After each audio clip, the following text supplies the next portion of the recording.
Archon? Did something awful happen again?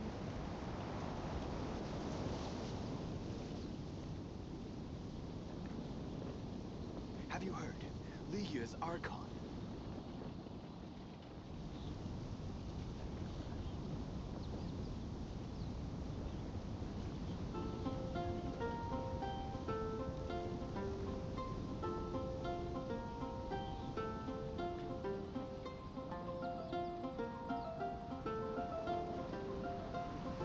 Liu as Archon? Uh, Something awful uh, happen again? Have you heard? Liu's Archon.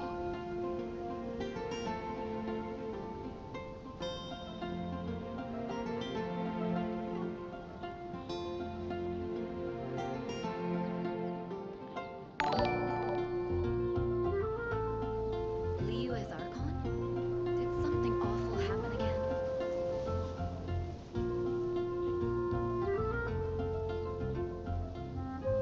Have you heard? Liu's Archon.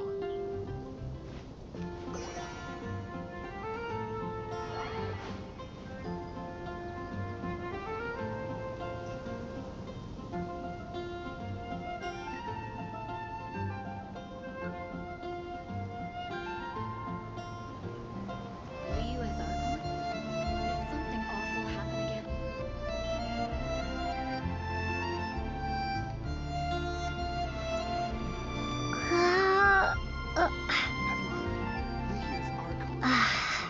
Have you heard?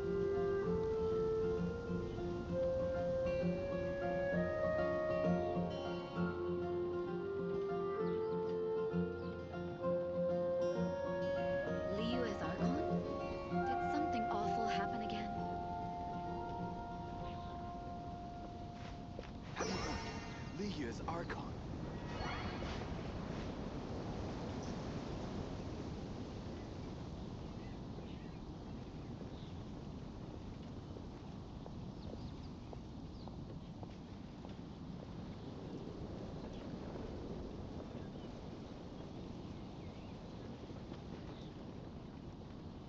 Liu as Archon? Have you heard?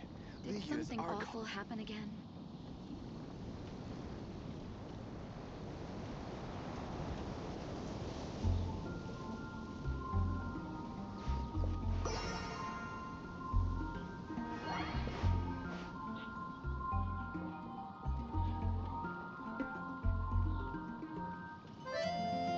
Have you heard? Liu's Archon.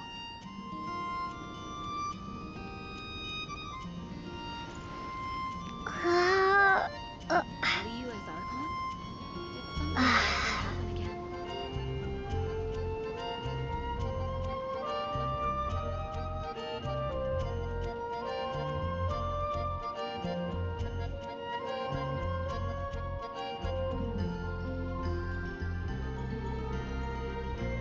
Have you heard? Liu's Archon.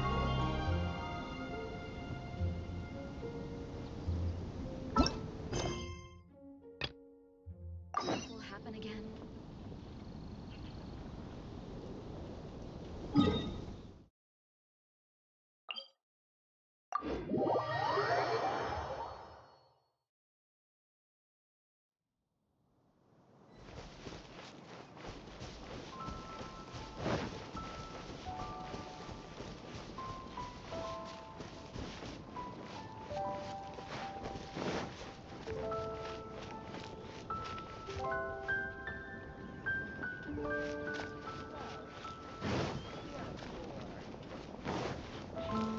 It's time to deliver.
to be pretty tattered, but there's a really fancy chair.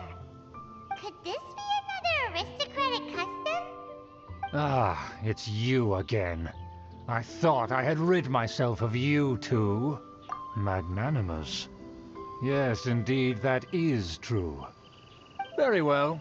I'm certainly not one to be narrow-minded.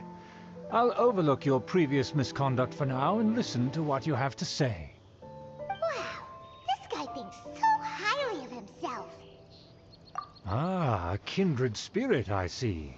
Yes, we must resist the blundering knights of Favonius. You are true and principled. Impressive. My intentions were to test your humility. It appears you have become well-versed in our etiquette. Oh, so he was testing us. Sheesh, what an ordeal. Your conduct is satisfactory. I must say, such progress in such a short time is practically unfathomable. If I may ask, from whence did you learn such a civilized manner of speech?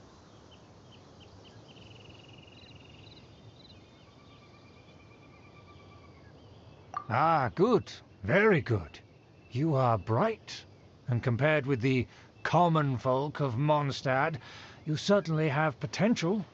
If you were of aristocratic blood, your prospects would be promising indeed. By the way, we brought a gift. Ahem.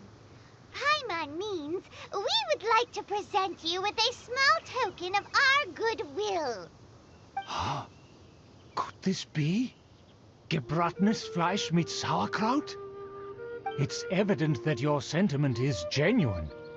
As a young person nowadays, only with no small effort could you achieve such a dish. It's been so long since I dug into a big, tasty... I beg your pardon.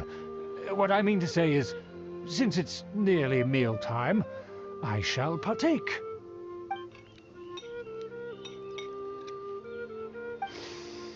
Ah, yes, this aroma, just as I remember it, and this exquisite sour flavor. A delicacy that only us noblemen and women could appreciate. Now even Paimon's starting to wonder what it tastes like. I acknowledge your genuine goodwill. Such sincerity must certainly imply that you come bearing a request. Wait, so you've come to know of this, too? It was meant to be a family secret.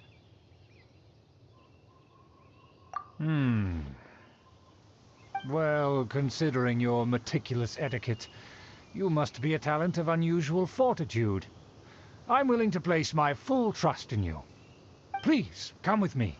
We happen to be in need of competent fellows like you to see some friends from a distant land.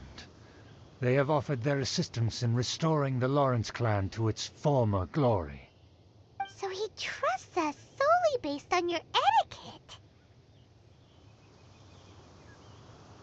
Well then, let's get going, shall we? You'll understand everything in due course. Do you think his friends are the Fatui? Things will get sticky if the Fatui happen to recognize you.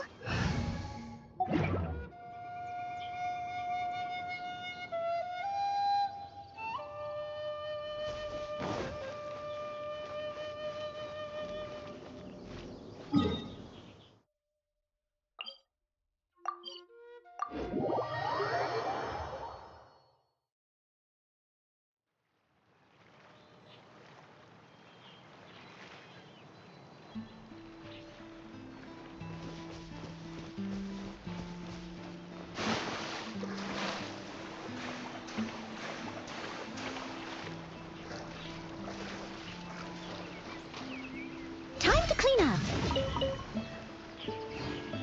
Steady as stone.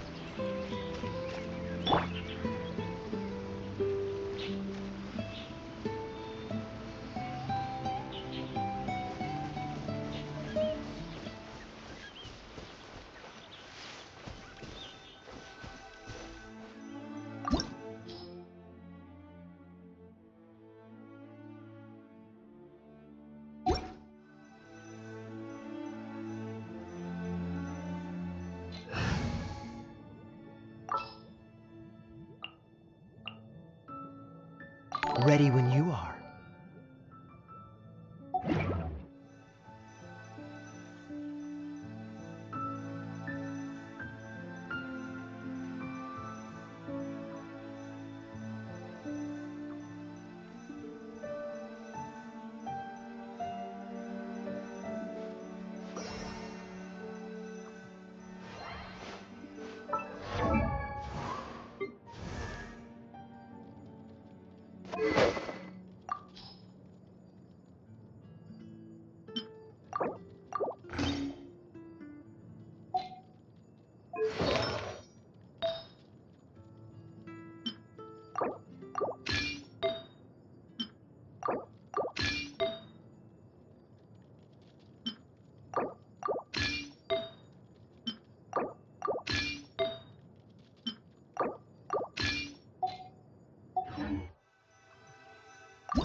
This is destiny.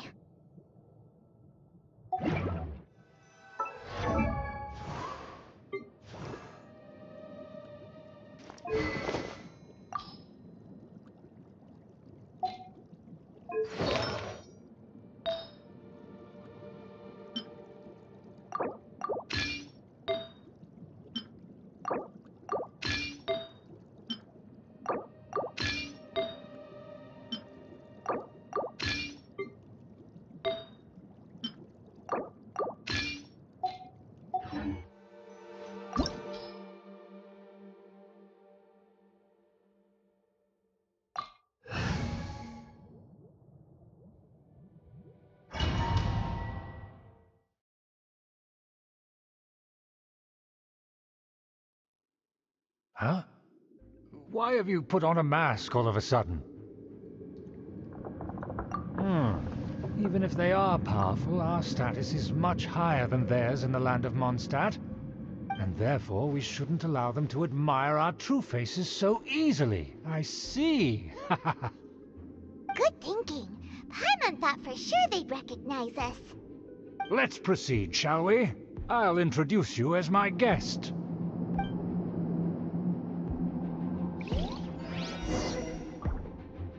As you'll see in a moment, there are many already helping us.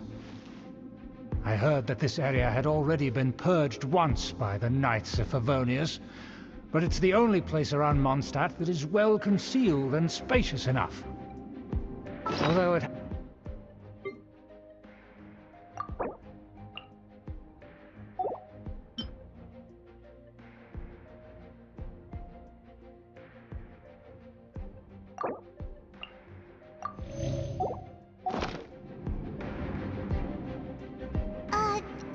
Sorry, can we walk any faster?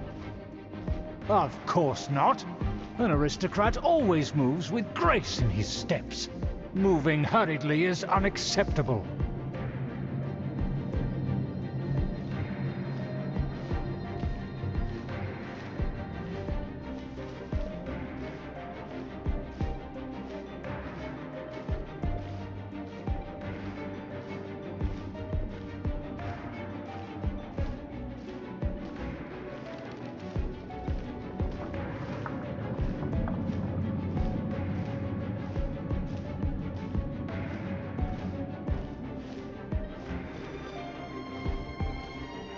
As expected, it's the Fatui! As expected. Because we always see them around the city. They must be very powerful. Huh. Nothing more than foreign ruffians with power and the ability to flaunt it. But they are favorable business partners. Hold it right there! Who's this? If you really must know, they're my guests. If you happen to offend them in even the slightest, then you will be held accountable by the Lawrence clan. But this matter is of utmost secrecy. We must exercise caution. You dare question the ways of a nobleman? I don't have time for this. Make way. No need to sound all high and mighty like that. Fine. You may proceed.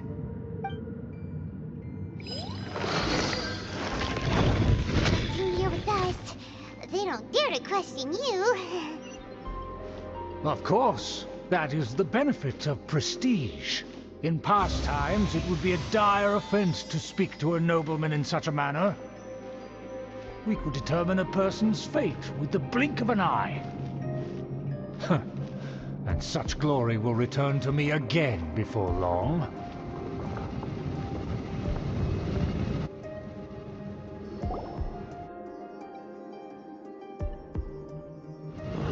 Where have I seen this person before? And who, may I ask, is this? We mustn't bring just anyone in here. This is our new ally that I've recently met. They are completely trustworthy. You have the word of the Lawrence clan. Our plans are strictly confidential. It's not wise to bring in an outsider at this time. Furthermore, there's been word that an outlander who joined the Knights of Favonius has been very active in Mondstadt recently. Don't be ridiculous. Besides, my guest is well versed in the etiquette of the nobility. I must treat them with the proper mutual respect. The Knights of Favonius pay no regard to such details. They could never understand the intricacies of our etiquette. And what about this thing? You mean Paimon? Enough! You dare question my word? Need I remind you who it is who has made your activity in Mondstadt possible? Without the support of the Lawrence clan, you would have all been driven out by the Knights of Favonius like dogs. You must immediately offer your sincerest apologies to my friend. You've offended their honor. Fine. I'll take your word and make no further inquiries. Now, to the matter at hand. Did you bring the diagram of Mondstadt's defenses as promised? Huh. So that's what's going on here. Yes, of course. Here it is. Let me see. Why is it so poorly drawn? Everything's so squiggly and crooked. And what is this shape supposed to be? Excuse me? I'll have you know that I went to great lengths to carefully draw this map by hand myself. That shape is the symbol of the Knights of Favonius. I see. Crude, but I can make do. Are you able to verify that this is all reliable information? Of course, you needn't worry about that. Don't forget what we agreed upon. The flag of the Lawrence clan will fly above the Knights of Favonius headquarters. The rights to that building, as well as the whole of Mondstadt, belong to the Lawrence clan. Yes, we will both profit from this agreement. There's no use haggling over the details. We will make good use of the intel you provided. Also, be certain not to divulge our identity. There would be diplomatic consequences, you know. Don't worry, this matter is only between you and I. And my new friend here. No one else will know of it. Once this is over, I shall stand atop the Favonius headquarters and rebuke their pathetic rule over Mondstadt. Then, the city and all its people will once again be under the rightful and unwavering rule of the Lawrence clan. Perfect. Just as it once was, and just as it should be.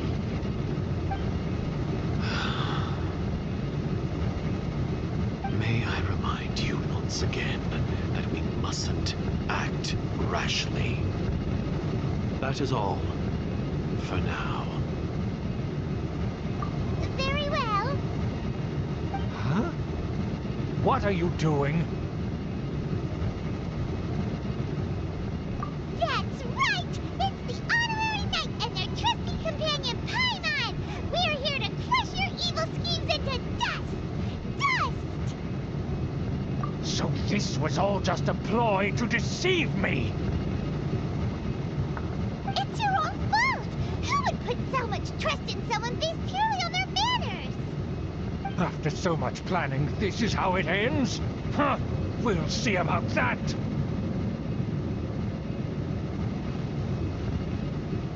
Just as I expected. I knew I should have never trusted these foolish aristocrats. No matter, we already have the intel we need. Get them! They're running off in different directions. Paimon remembers that this place is a dead end. Let's take care of the Fatui first and then deal with Schubert later. Shadows of Spindrift. Run! Well, overkill.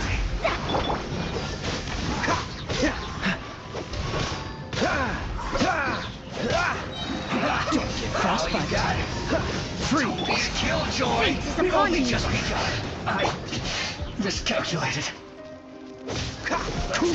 I slipped up.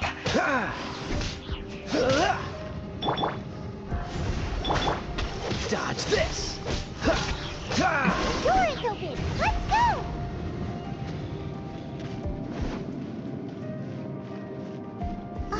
Is that you? Don't touch me! Get out of my way! I'll leave on my own! It seems we finally caught up with you. This place is crawling with Fatui. Oh, it's you. It seems your investigation went well. Aha! I see now. So you're the one that taught them our etiquette. And I thought you despised such pleasantries. Furthermore, there is a rule in our family. Such traditions are never to be taught to outsiders. Ah yes, rings a bell. So what? I had no reason not to teach them. You have brought shame to our family and ruined my plans. It's all for naught now. I know that you poured great efforts into these plans, Uncle. But you were well aware that it was not the right thing to do. As a Knight of Favonius, I could not overlook your actions. Knight of Favonius? Let's get one thing straight. I am your uncle, and you are a member of the Lawrence clan. You should strive to restore your family's glory. You still have a chance. Defeat every Knight of Favonius here, and leave with me. Then I shall plead with the family to spare you, and give you a new beginning. So just to be clear, you want a Knight of Favonius to attack the Knights of Favonius? I shall say this one last time. You are not a Knight of Favonius. You are a descendant of the Lawrence clan. The blood of the Lawrence clan flows in your veins. You must comply with the will of the family. Since when have I ever complied with the will of the family? Why, you unruly maid! If anyone should be angry, it should be me. As a member of the Lawrence clan, you knowingly plotted against the city of Mondstadt and threatened its safety. Had you ever stopped to consider the trouble it would bring to so many people? Had you considered how many enemies you would make trying to keep the plans under wraps? You dare lecture me? That's right. In the name of the family that you so dearly revere, Uncle Schubert. I've never experienced the age of glory you always speak of. And I've never understood our family's incessant pursuit of it. But I am capable of discerning right from wrong. And I deeply understand what freedom means to the people of Mondstadt. The Lawrence clan should never and will never become what you've dreamed it to be. Oh, the disgrace of it all! How could such a rebellious monster emerge from our own family? Things Things are starting to get pretty hysterical here. Politeness and elegance seem to have gone out the window. That's enough fuss for today. You two, take him away. The honorary knight and I have other matters to attend to. Given that you've already taken action, I assume you've come across some conclusive evidence? Paimon took a peek at their diagram. Your uncle had mapped out all of the Knight's patrol routes and marked out key information about Mondstadt. And there was me thinking that he was just another elder of the family. And a lazy one at that. I never suspected he could stoop this low. So stubborn. Mark my words, vengeance will be mine. Let's discuss this later. Our first priority is recovering that diagram.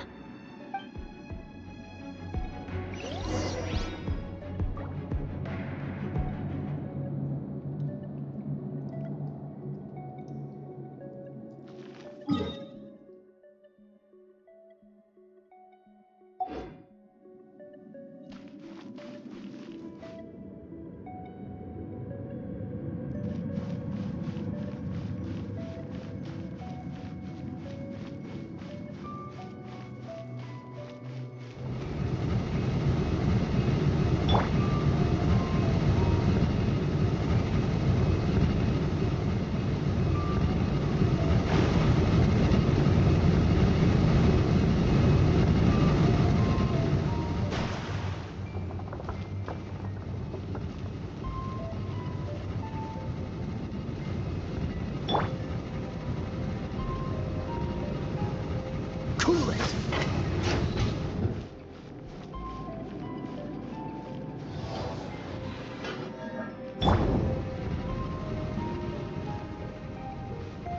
They're here! Stop them!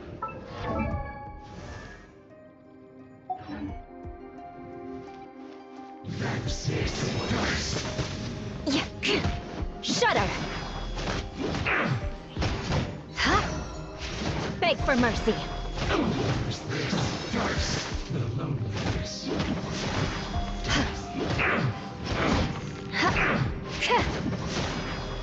Finally, some quiet.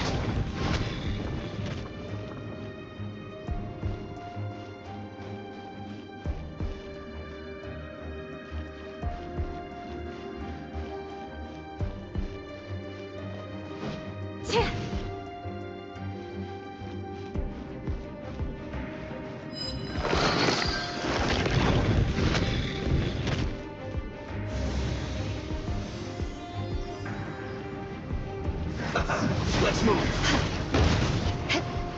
This moment will be frozen in time.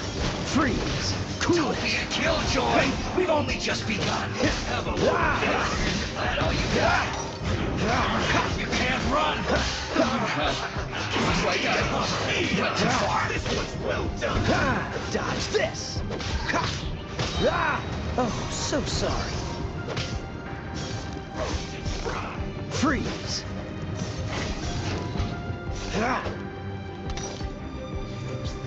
Dodge this!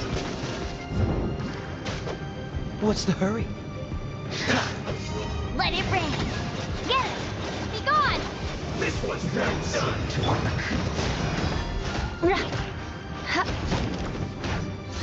Crush! Roast!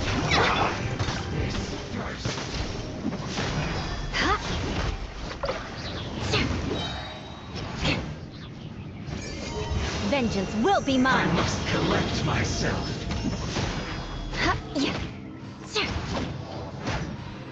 Beg for mercy! Yeah!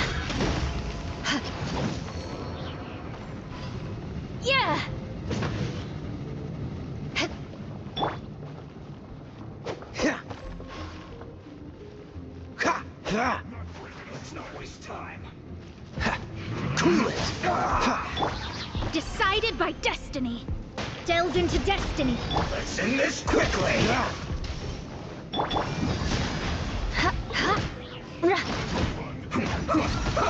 Shudder! Crush! Don't get frostbite. I guess this is it.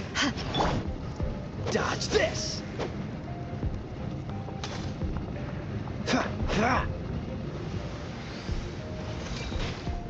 Freeze!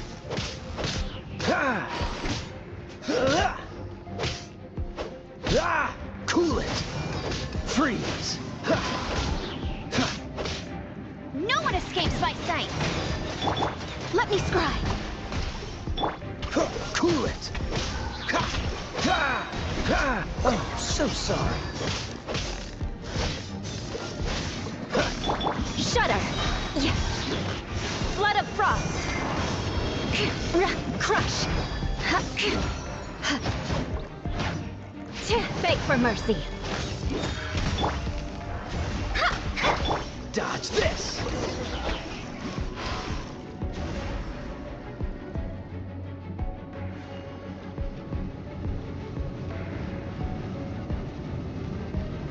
Freeze!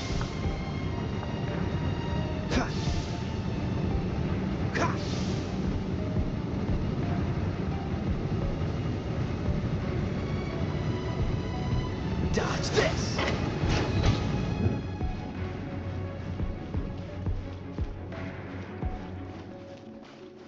Cool it!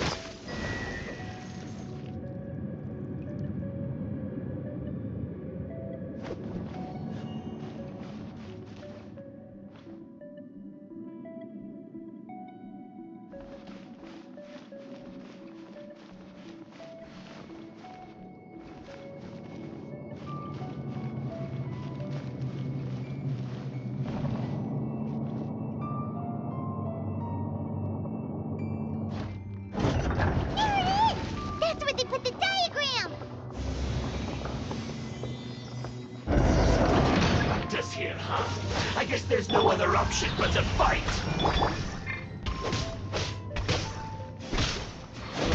Prepare to be blown away! You dare provoke me! Fatui, come forth and dispose of them!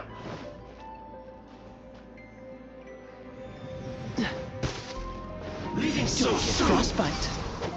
Cool it! Freeze!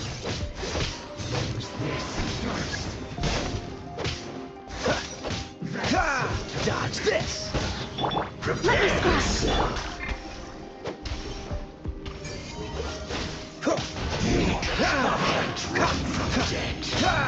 This moment will be frozen in time. Freeze! Let it rain! Delve into destiny! I must collect Shudder! myself.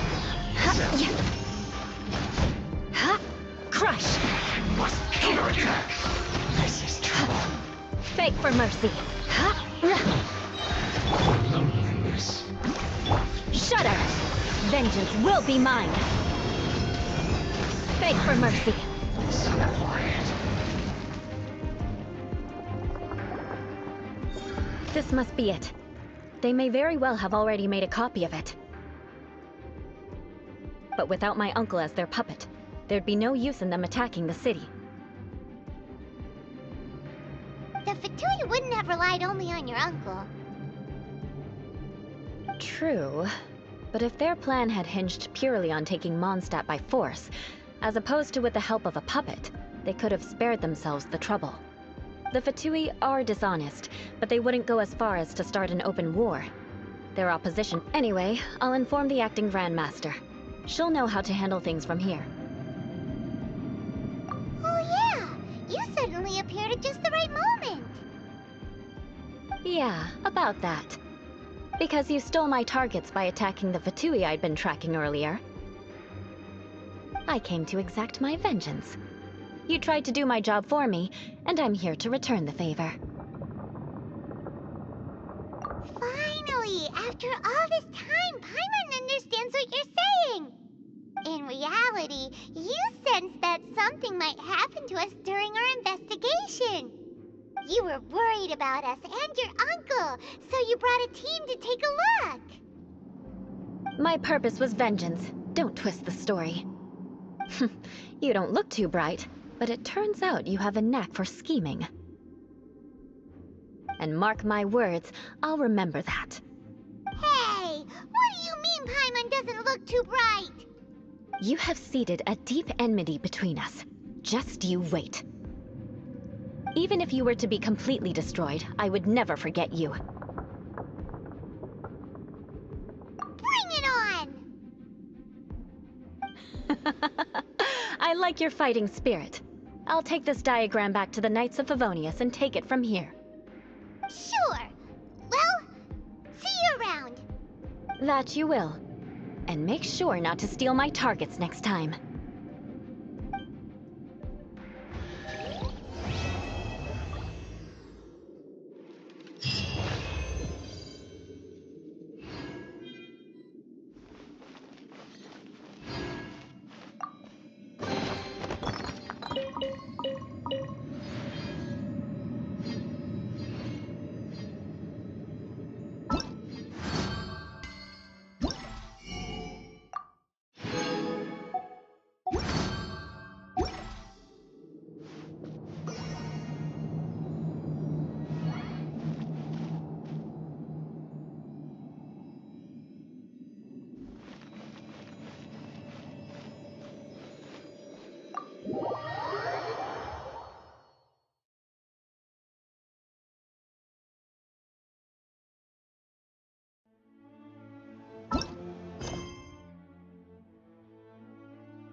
Welcome, friend of child, and congratulations on the first day of your illustrious career with the Fatui.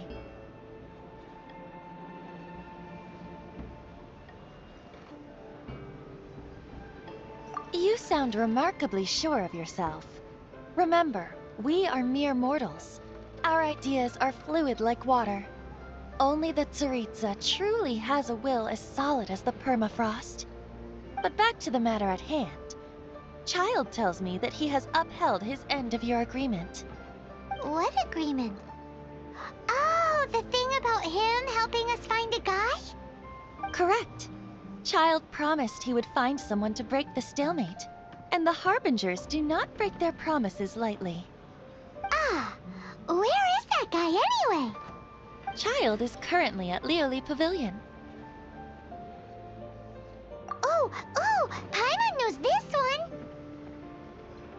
Ahem.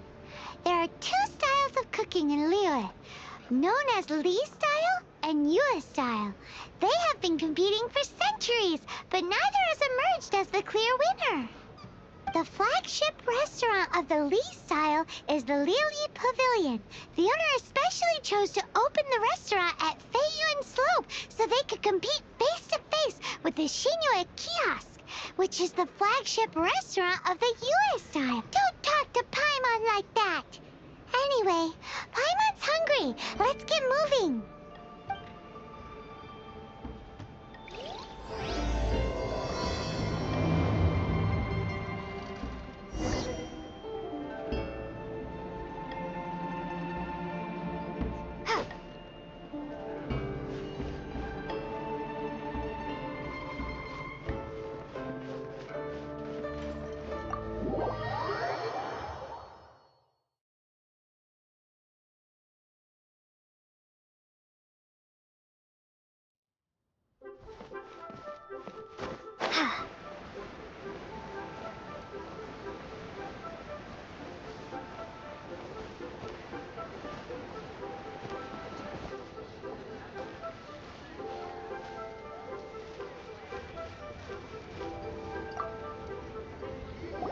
Aha, you made it.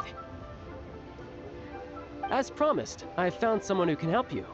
Someone who can solve the mystery of why the Liu Qixing would hide the Geo-Archon's vessel. So, where is he? In Lily Pavilion? He certainly is. Come, I'll introduce you. I took the liberty of setting up a business dinner, as per the Liu custom.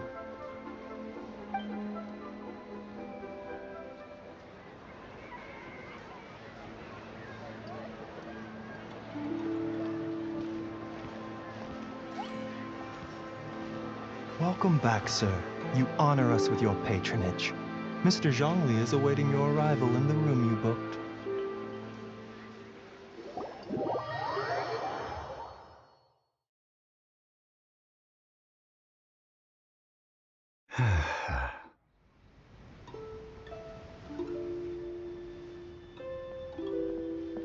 Hi.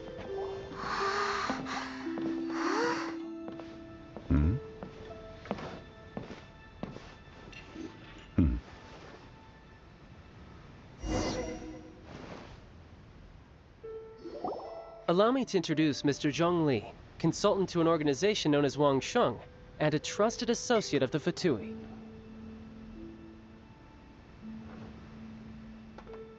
Indeed, Wang Sheng's line of work can be sensitive at times. Let's just say they understand when discretion is needed. And we, the Fatui, have always been glad to do business with friends who walk in the shadows. Walk in the shadows? It is an honor to meet you. I have heard tell of you from Mondstadt. Discretion? Shadows? Is Wang Sheng some kind of business involving dealing with people? Indeed. It is as you have guessed. The Wang Sheng Funeral Parlor organizes burials. We ensure that those who pass on do so in peace. Huh? Did you think he was some sort of hired killer? The Fatui calls many such people friends, but the Wang Sheng Funeral Parlor does not dabble in such business. Well, ostensibly. Well, they are still... I shouldn't say too much. In any case, I brought you to meet Mr. Zhongli because... Because I can bring you to see Rex Lapis's vessel. What? Don't be so surprised. Sure, the Geo-Archon's body has been squirreled away by order of the Tianquan Ningguang. But first, let's hear what Mr. Zhongli has to say, shall we? Rex Lapis may be the prime of Adepti, but he is ultimately an Adeptus. Many Adepti have left us over the millennia. This is the inexorable trend. The times have changed. You must have felt it too when you were at Jueyun Karst.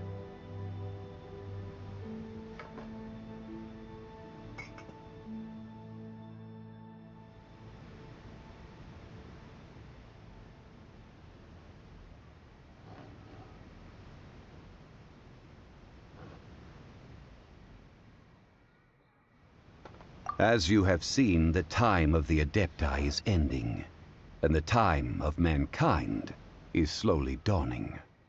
In years past, Liyue's tradition was that a huge memorial service be— Yeah, the killer hasn't even been caught yet. Deicide or not, the concern of the Wangsheng funeral parlor is this. When the ritual to receive this god is so kingly, it is all the more egregious for his final send-off to go unattended to.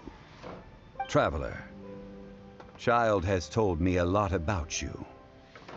Since you have had dealings with the Animo Archon, could I ask you to help me prepare the Geo Archon's last rites?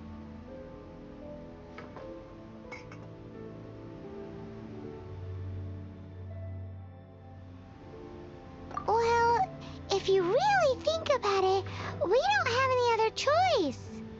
Indeed, no amount of consideration can change this outcome. The Tianquan Ningguang has forbidden anyone from accessing Rex Lapis's vessel, which of course you would need to access if you were to achieve your goal of meeting all of the 7. Precisely. Only by participating in the rite of parting. If we are agreed, come with me. We will speak of the details as we walk. Alright, my bridge building work here is done. Turned out well, didn't it? You can go if you want to. Don't worry about me. I might just have a few more drinks, and get acquainted with these things they call chopsticks in the meantime.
After having experienced the land of the absentee Archon, Traveler, how does it feel to know that our Archon and Adepti are here all around you in Liyue? I see. So you're that sort of person. It's not a bad thing. But I suppose you have yet to experience the substance of Liyue's 3,700 years of divinity. Organizing the rite of parting should prove to be an enlightening part of your travels. Liyue is the most prosperous of the 7 nations, defended by deities and ruled by the Qixing. As such, the diplomatic maneuverings of the Fatui have gained no purchase here. Ningguang of the Qixing has always been on her guard against the Fatui. That is in all likelihood why Child wants to make use of the Wangsheng funeral parlor's connections. Huh. What would Child get out of us doing the rite of parting anyway? I neither know nor do I wish to know. As far as I am concerned, the Fatui are merely financial sponsors.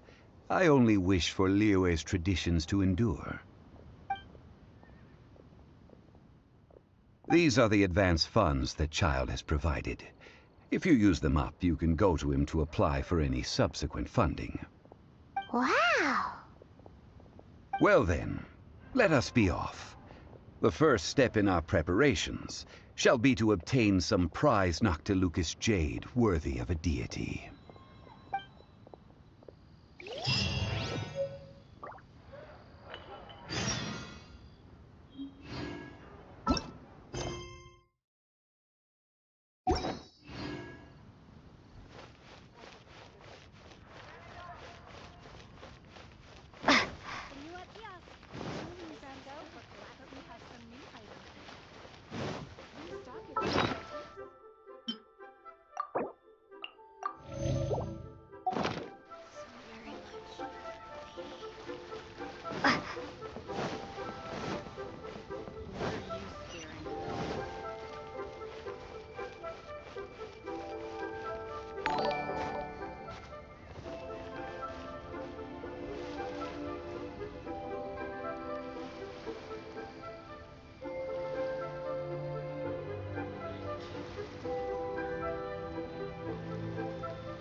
Welcome to the Jade Mystery, my good friends. Would you like to try your luck betting on Jade? This could be your lucky day.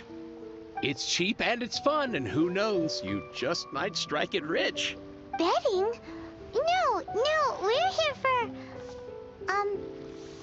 what was it again? Noctilucous jade, of radiant grade at the very least. Radiant grade, Noctilucous jade? I see. You're not a tourist. My apologies. I have some here for your perusal.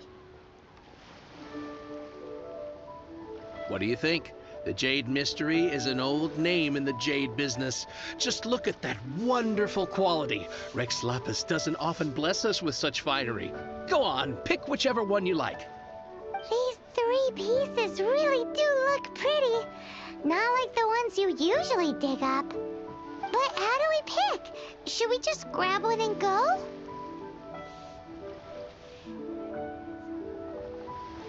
Oh?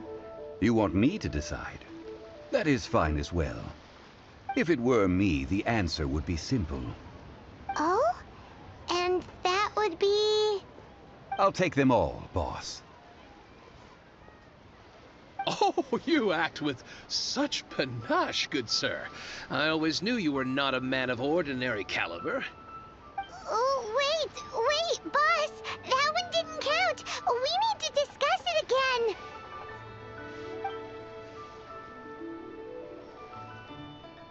Hey!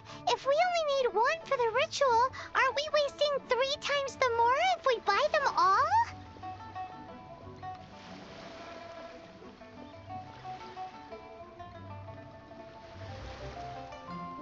Oh, Mora. It is as you say. I suppose I overlooked this particular aspect of the transaction. Huh? How do you not think about Mora when buying things? If one must always consider Mora before acting, then in all things one is bound by Mora. What?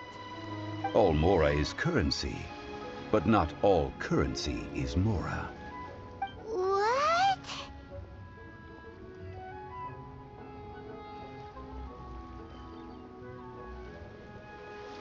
So loaded that he doesn't even bother hunting for a bargain. No need to waver. Even when I am constrained by Mora, I have ways of working around my limitations. Evaluating the quality of Noctilucous jade is indeed very tricky. As crude ore, there is little difference in texture, lustrousness, and internal pattern between good and bad jade. Only after the item made using Noctilucous jade has taken shape will you be able to see whether it is up to par or not. If you return to those crafty merchants to quibble, they will counter by saying that your crafting bench is to blame, or that your heat control was poor. What To think it's that easy to get cheated. But there is a way to truly evaluate this jade, and a true insider would know it. A fool sees the pointer and misses the moon. What does that mean? If you point at the moon with your finger, a wise man knows that you are pointing at the moon, while a fool will only see the finger. The patterns, the facade, these are all the finger. Noctilucous jade is a mystical stone used to light up the darkness, and so its brightness is the important thing. It is the moon. Noctilucous jade of excellent quality would have superior pyro affinity. In other words, the bluer and brighter the luster of the ore under high temperature, the higher its quality. I have imparted the priceless secrets of the jade trade to you. Now, all that's left is to put it into practice. Priceless, huh? Paimon's just said that we might never be able to use it again.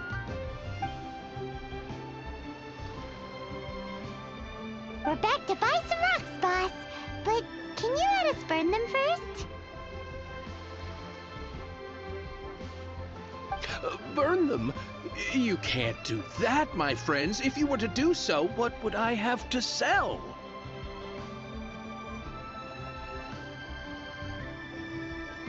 That would... well... fine. As you wish, then. How about this? I can take a small sample of all three. I'll take a bit of a loss. We'll count it as a friendly gesture. Don't worry. I know the rules. As long as we can prove that it is good jade, you will not take a loss. All right. Take these as samples. I've carved them off with a knife and tagged them to boot. Aren't these too thin? Even paper's thicker. No, even a bug's wings are thicker. These are almost see-through.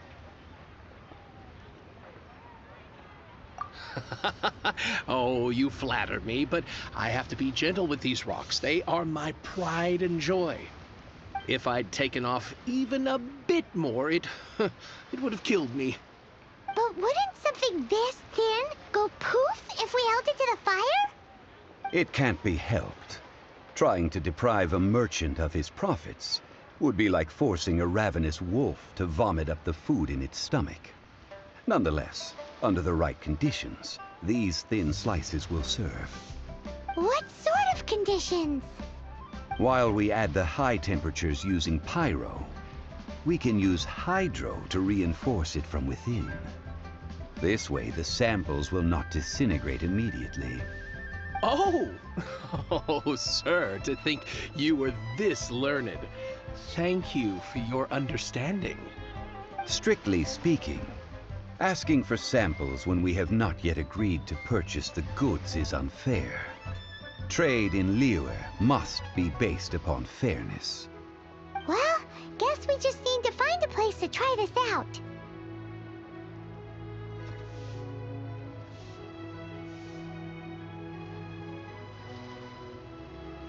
You mean at One Mean Restaurant?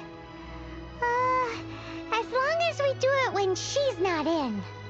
That would not do. It is a place where people come and go. They would be endangered if the elemental reaction were to get out of control. We cannot take such a risk.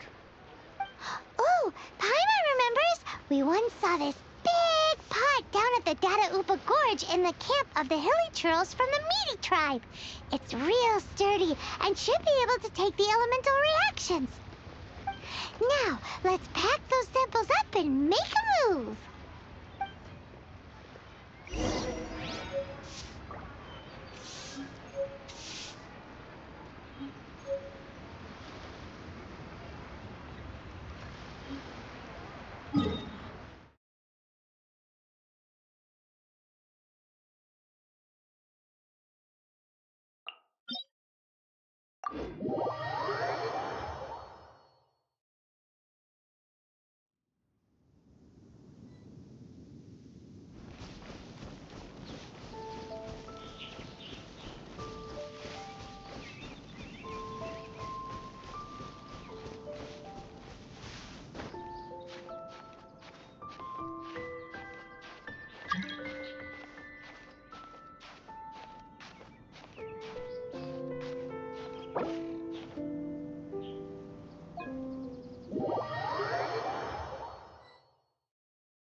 Right here, right now. Emerge.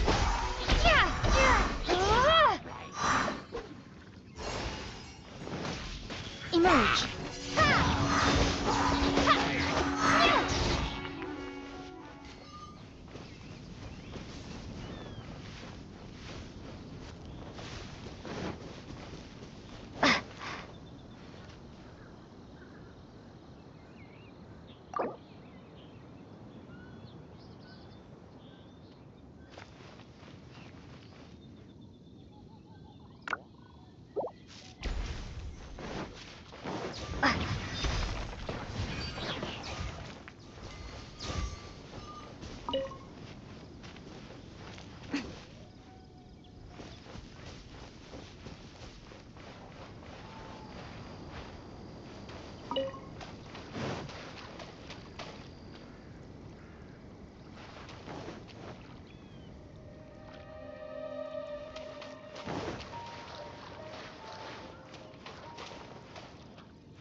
It has been a long time since I last set foot in the Nation of Wind. A friend of mine from Mondstadt would always bring a few bottles of locally brewed dandelion.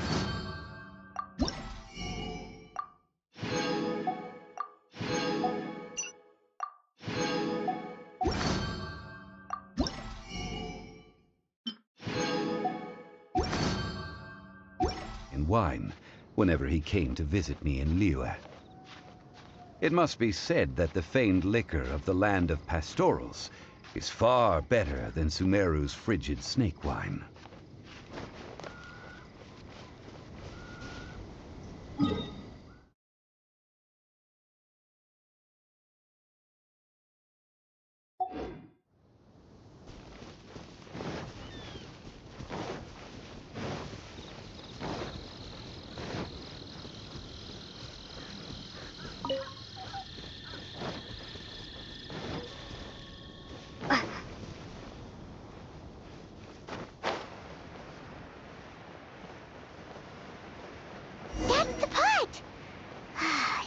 The Hilichurls are still using it.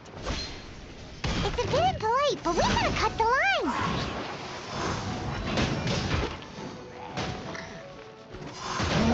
Don't get frostbite. Dodge this. Cool it.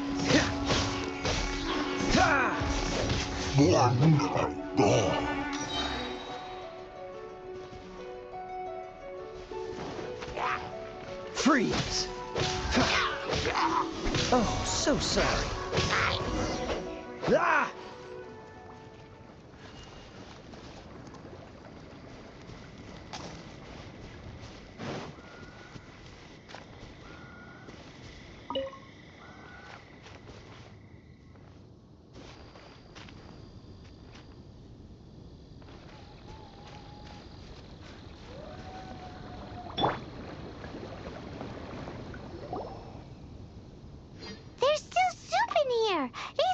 Hilichurls sure have big appetites.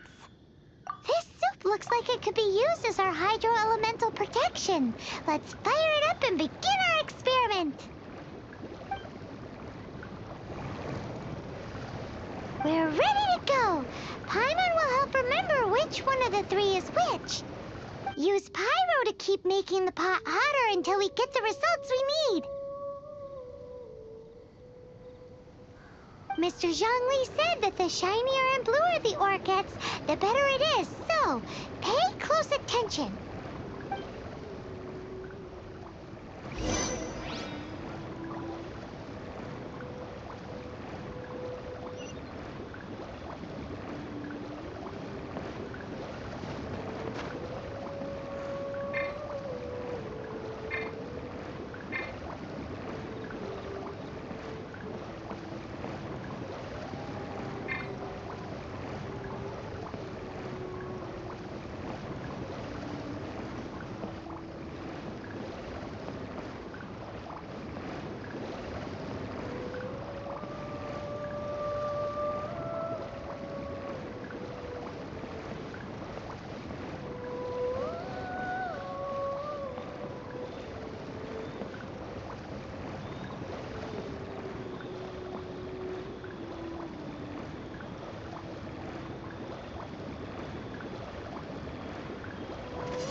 Hilichurls are surrounding us again!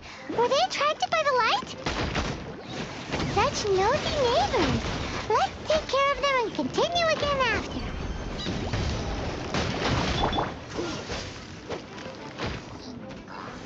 What's the hurry? Dodge this! Shadows of fate!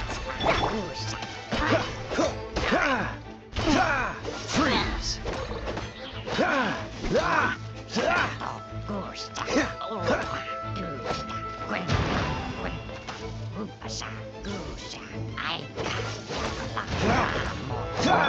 Let me scry!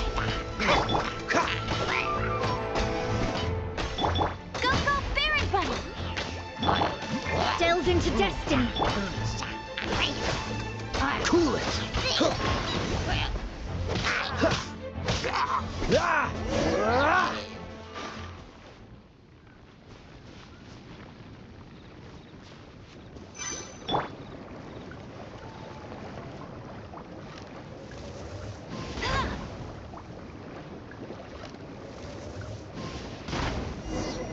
That light came from the second Noctilucous Jade, didn't it? More hilly churls. They don't give up, do they? Looks like they're mad that we ruined their food. Prepare to be blown away.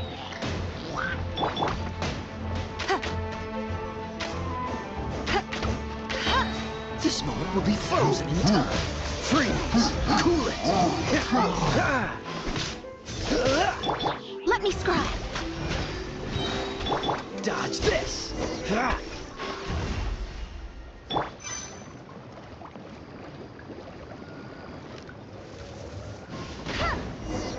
Oh, that's bright! Too bright! That was the third Noctilucous Jade, wasn't it?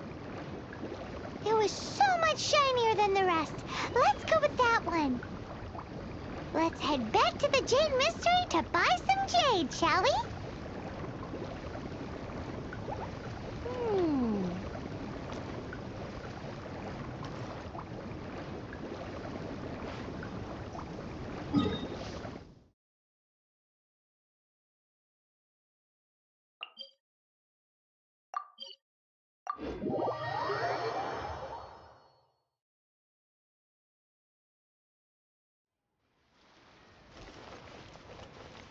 Bet you can't keep up with me.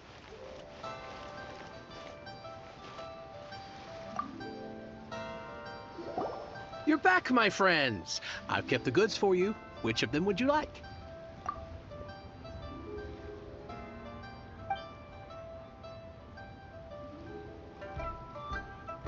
Exactly! That's the one Paimon remembers too! No problem. If you have your eye on this one, you can have it. Then we'll take a box of the third type of jade. Done. All the same, pardon me for asking, but I'm curious. Whatever do you need this much top-quality Noctilucous jade for? I suppose it would not hurt to tell you. We need them to make implements for the rite of parting. Parting? Oh, dear. I'd heard the rumors, but had given much thought to them. This means that Rex Lapis really is... Oh, it's hard to believe. Even though the Jade Mystery has been in decline, we have always been under his protection. It is said that when our Lord lost his way while going incognito in the city 200 years ago, it was a spoon from the Jade Mystery that he had used to sample the local delights. Alas, alas, all things must pass. Well, if this is to be used to say farewell to Rex Lapis, then I shall sell this to you at half the price. Are you sure? You didn't want to even give us an inch before. If not for our Lord's protection, this city wouldn't exist as it does now. No proprietor could earn money off such a thing.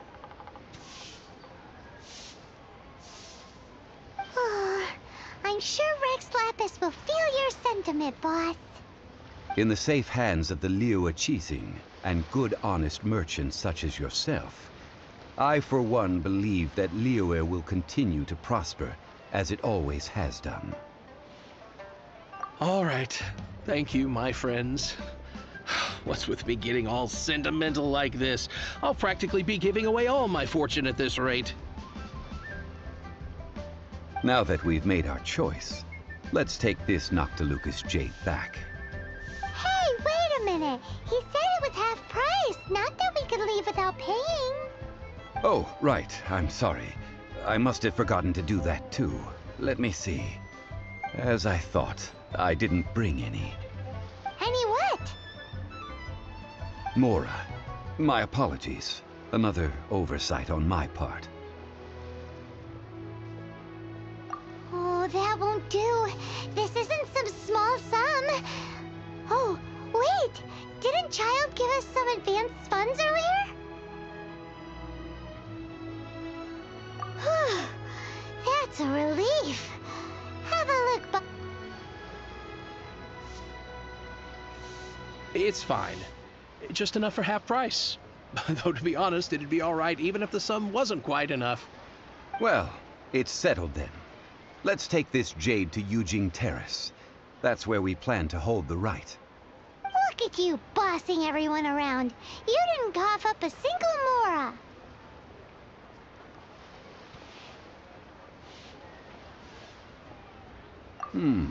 It seems that we must.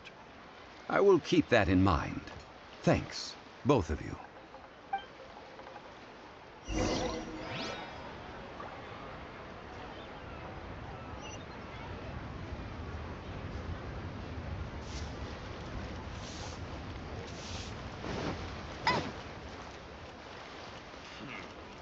I'll race you there.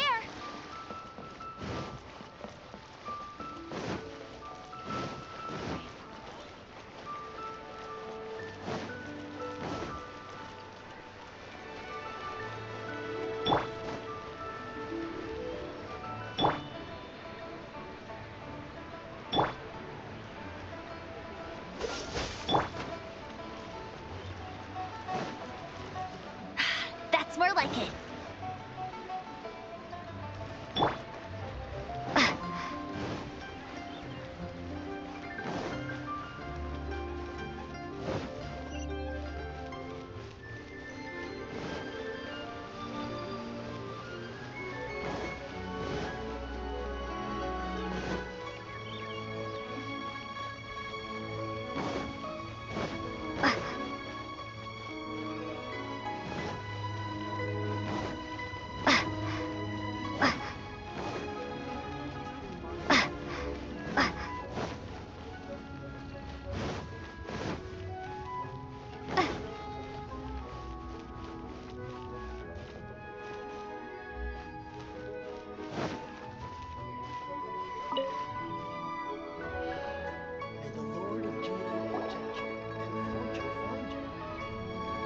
We can leave the jade here.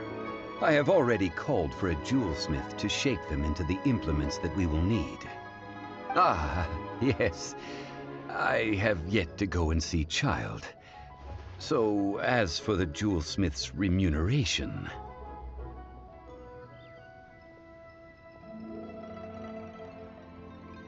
Guess we can't do anything else. Also, is this where we're doing the rite of parting? Yes. I have already rented this location, and have begun making preparations for the rite. That's right. The Liyue Qixing have acquiesced to using the same location. But when something this big happened here, should suspects like us really be at the crime scene? We might get caught by the Millilith.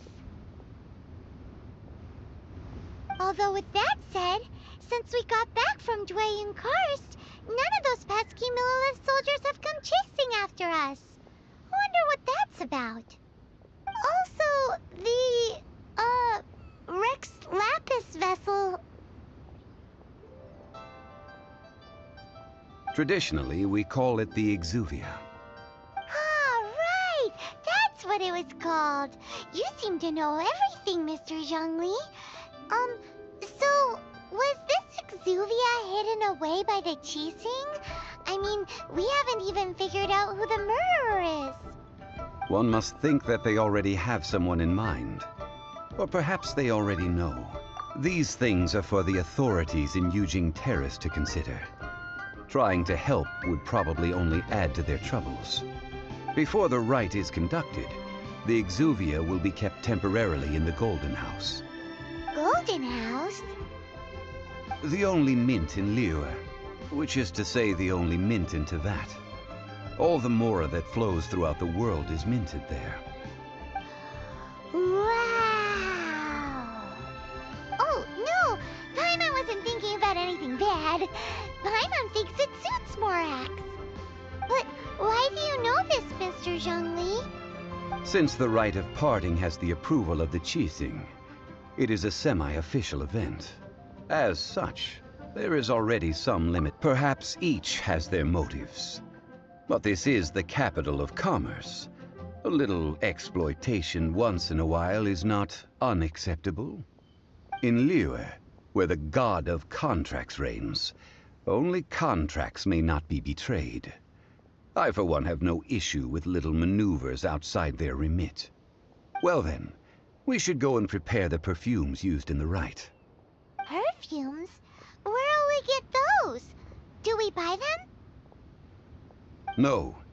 Perfumes used to honor the gods must be freshly decocted.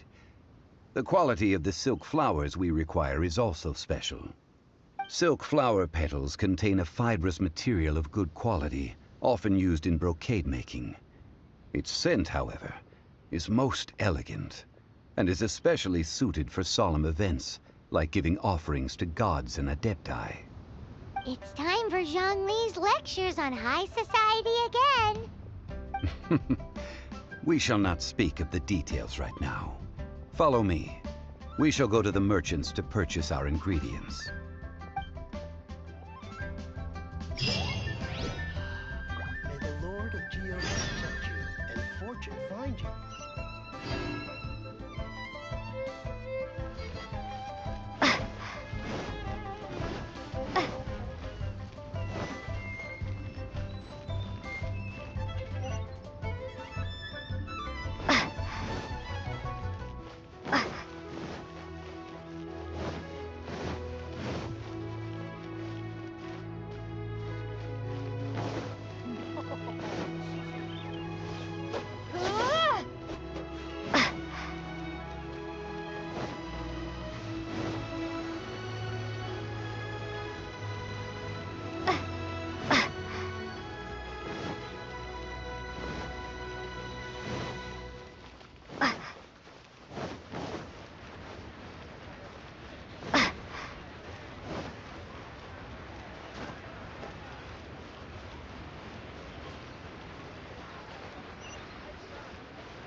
This is in action.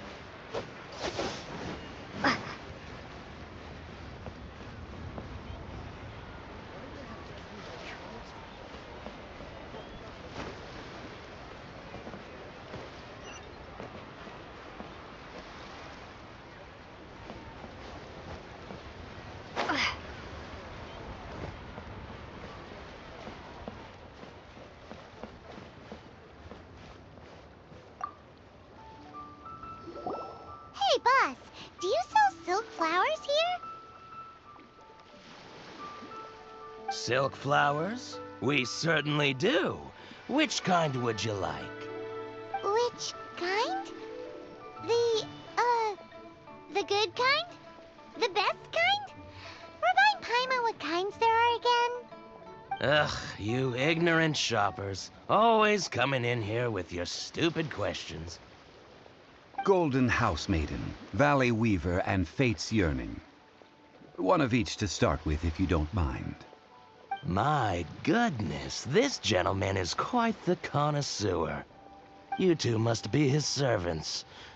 Please refrain from any further attempts to contribute. I'm sorry? Ah, yes. We've met before, haven't we? Sorry, traveler. I shouldn't have spoken to you in that tone. Now then, please peruse at your leisure. Do let me know if you have any further thoughts. Silk flowers exhibit different properties based on how their environmental conditions differ from their ancestral habitat. Nevertheless, these are fine specimens. excellently preserved. Just look at the abundant foliage here, and these stamens, glamorous as a maiden of the Golden House. This strain is an evergreen, and mostly grows under complex hydrological conditions. By contrast, this variety thrives in any dark, damp location, often in large clusters. Morphologically, it is distinguished by the profusion of petals and densely packed stamens, though its powerful scent gives it away just as easily. Lastly, this strain is quite the recluse. Unlike its exuberant cousins, flowers and foliage are minimal, and when in season, it has a subtle yet enduring scent. It was first discovered by the ancients when they scaled the mountains in search of the Adepti. Silk flowers have all but disappeared from the wild today due to geographical changes over Liyue's history. Most are not grown by horticulturalists. Wow! A true connoisseur. Most of that was news even to me. I possess but a smattering of trivial knowledge. My traveler friend is the one to watch. Oh, Mr. Zhongli, you're way too humble. So, which silk flower did you want anyway? I'll take them all, boss. Again? How can I put this? When purchasing opera tickets, it is natural to decide based on which singer has the most melodious voice. The same logic applies when purchasing a pet bird. But this silk flower purchase is not an analogous case. The same logic does not apply. Perhaps you don't know. Tradition states that we should decoct perfume from different subspecies of silk flower when making an offering to a statue of the Seven. Rex Lapis will then make his own choice between the scents. Like several other tedious and complicated traditions, this one has become simplified over time. But this is the only rite of parting to take place for one of the Seven in 3,700 years.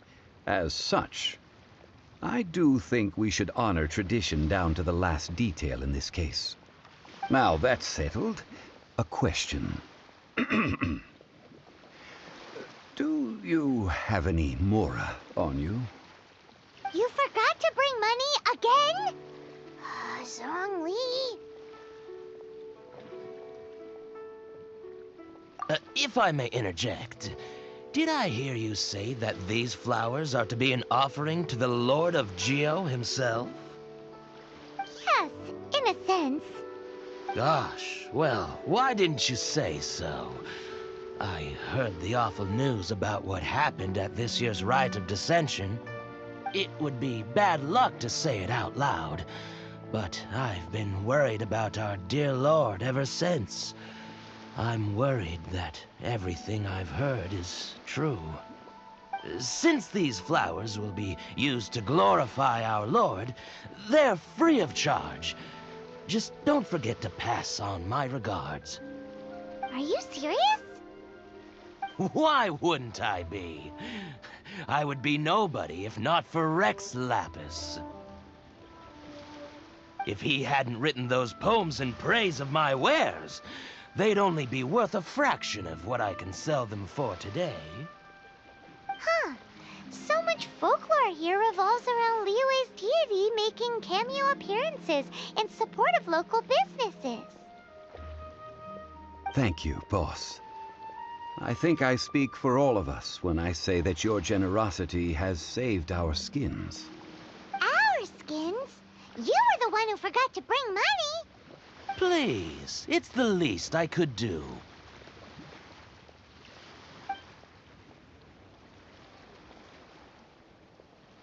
So, now that we've got the flowers, how do we make the perfume? Ideally with the help of an expert. Unfortunately, none of my acquaintances have personal experience in the art of decoction. Talk about first world problems. Hence, I need you to help by asking around in the city. Try the common folk, especially women. So this time we get to go around town looking for nice-smelling ladies to talk to? Paimon likes this job. I will wait for you near the statue of the Seven. Meet me there when the perfume is ready. Maybe we can find some good candidates at the Adventurers Guild. Let's ask Lan! She's master of the Liyue branch, right?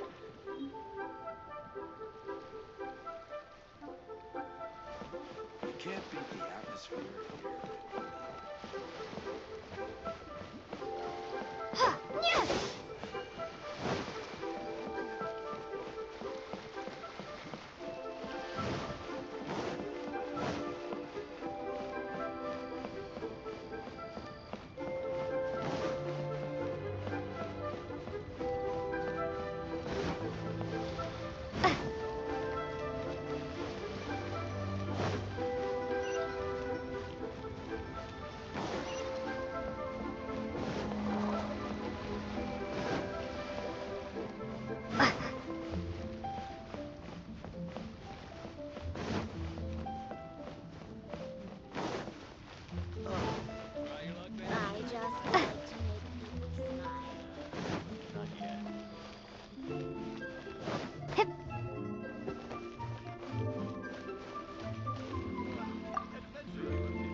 For a favor.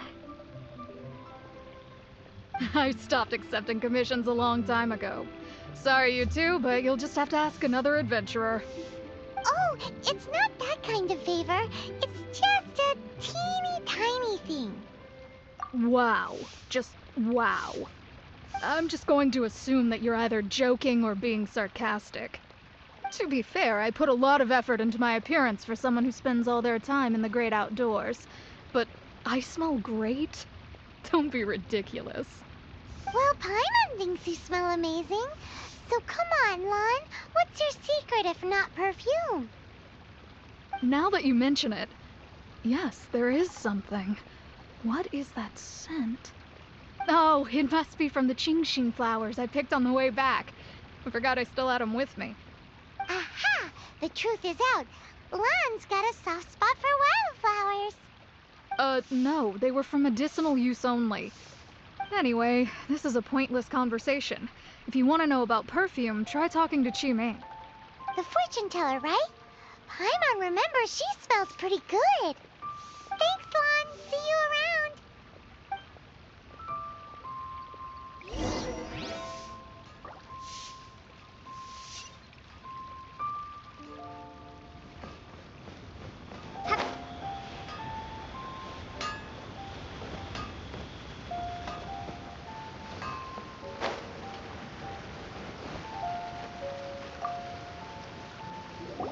Hello. How may I help? We've come to ask you a question.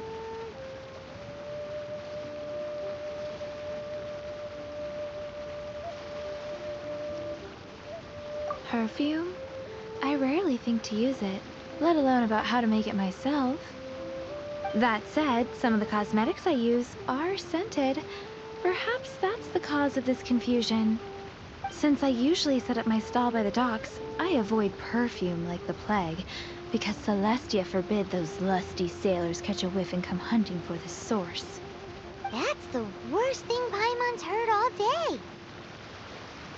While we're on the subject, have you never heard anyone mention Yingar's homemade perfume? Yingar? Oh, as in scent of spring Yingar? Yes, that's her. Many a rich family's daughter has gotten her to make perfume for them. Apparently, her homemade product is better than anything you'll find on the market. Great! This is just the intel we need. Finally, we're getting somewhere.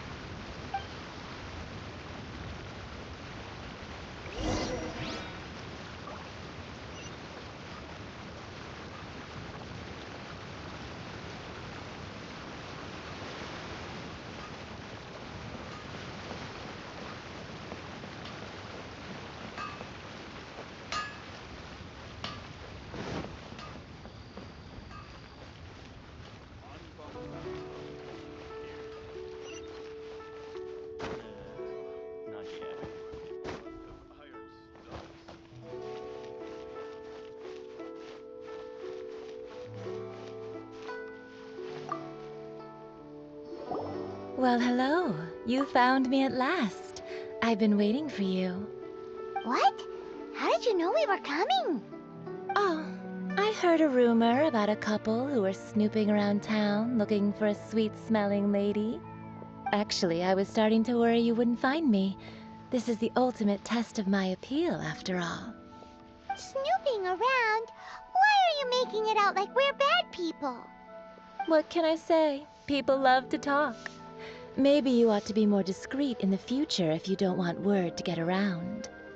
Relax. I know why you're here. You want to get your hand on my homemade perfume, don't you? What kind would you like? 3 in one go. My goodness. You have extreme tastes for someone your age. Maybe the rumors I heard were true after all. You're on the prowl and need some sweet-smelling ammunition. Is that the best you could come up with? Even if you were genuinely offering perfume to a deity, that doesn't explain why you'd need 3 kinds. Sorry, your story just doesn't hold water. Zhongli was right. People don't remember this tradition anymore.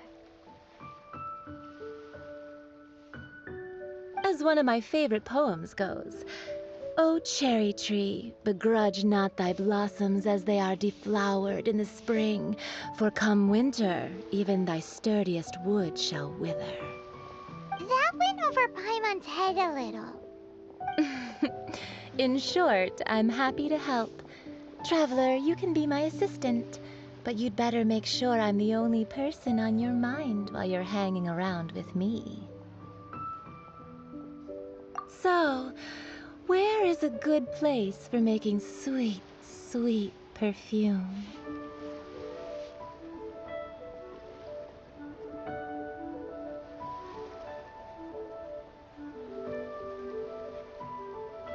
You mean Wan Min Restaurant?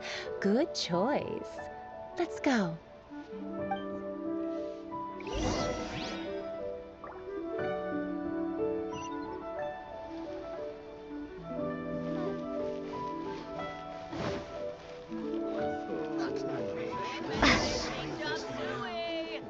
Nero's really got a lot going for People it. must have iron stomachs.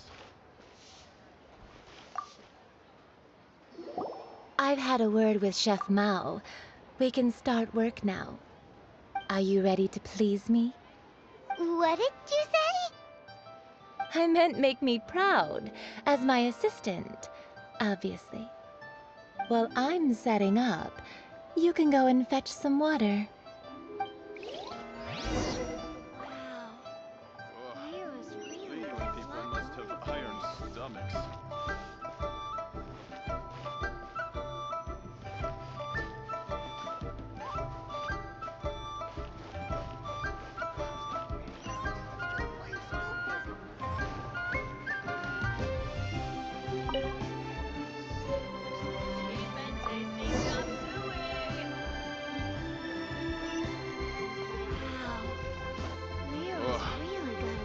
People must have iron stomachs.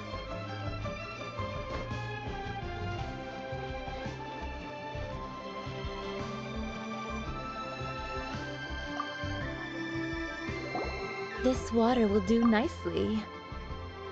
Now, I need you to extract the silk flower essence using a crafting bench. Perfume making uses an altogether different technique from alchemy. Here, let me teach you. Very carefully, take hold of the mortar and pestle. Gently does it. You need to keep your wrist firm so your hand doesn't slip. Now use your strong hand to stir it with a persistent rhythm. Keep going until the juices start to come out. Ooh, you're a natural, like a fish to water. Now take these and try it out on your own using a nearby crafting bench. Don't forget to do all 3. They look visually identical during the essence extraction process, but I will put them into separate containers when the perfume is ready.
Wow, this is some exquisite silk flower essence.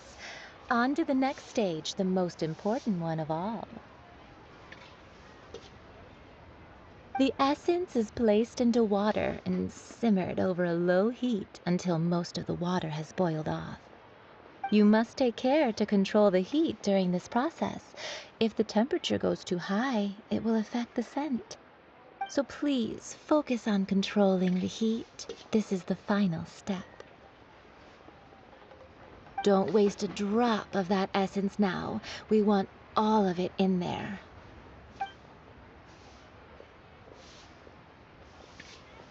All 3 perfumes are ready, and you, my friend, were a wonderful assistant. A testament to the lengths you will go to for romance. It's so rare to see nowadays. Wow, you actually remembered my throwaway comment. You know, you're cuter than people give you credit for. If I didn't have my guard up, I can see how easily one could be taken in. Anyway, shall I give you a brief overview of each scent? It might just help you match the right scent to the right occasion. Paimon wants to hear this. This first one is sweet as candy, straight out of a fairy tale. Younger women will love it. The second one is for those with more refined tastes, the first choice for daughters of high society. Finally, the third one has a soft but lingering scent, like a mist that captures the last light of dusk. Mature women adore this one. All clear? Don't get them mixed up now. You'll ruin the mood. Good. Be sure to come visit if you ever need help with anything, okay? I'll leave you with some parting words. One who tries to sail 3 boats simultaneously should be careful not to go overboard. Come and hang out with me at Scent of Spring sometime, okay? Let's take these 3 perfumes over to the Statue of the Seven. Mr. Zhongli's probably been waiting a while.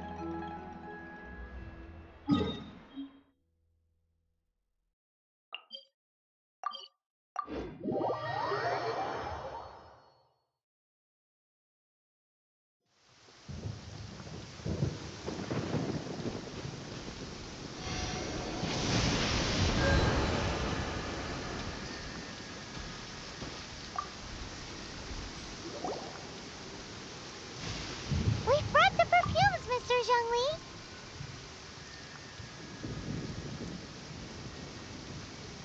Did we take too long? You were just staring up at the statue.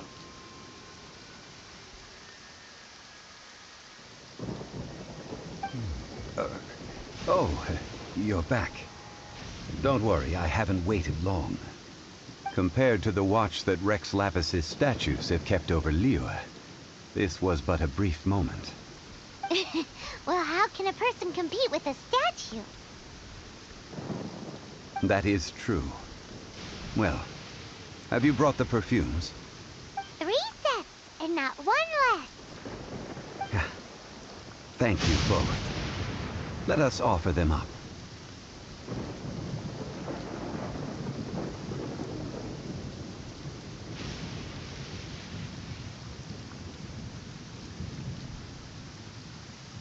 This is the first kind of perfume. Miss Yinger said that it's sweet as a dream, and it's liked by younger ladies. This is the second kind. It's got an elegant smell, and the daughters of high society love it. The third kind has a gentle but lingering fragrance. Something like the dusk mist. And it's a favorite of mature ladies. Oh, what was that? That's the one older ladies like, right? Does that mean that Rex Lapis is actually an older lady? Perhaps. Perhaps. Rex Lapis has taken on countless forms. Perhaps that really was one of them. What a shame. We only got to see the giant dragon form, and... Let's hope the Chi-Sing can catch the real killer. We can leave that to the authorities. Let us focus on the fond farewell for Rex Lapis. So, we finished another step in our preparation. What's next?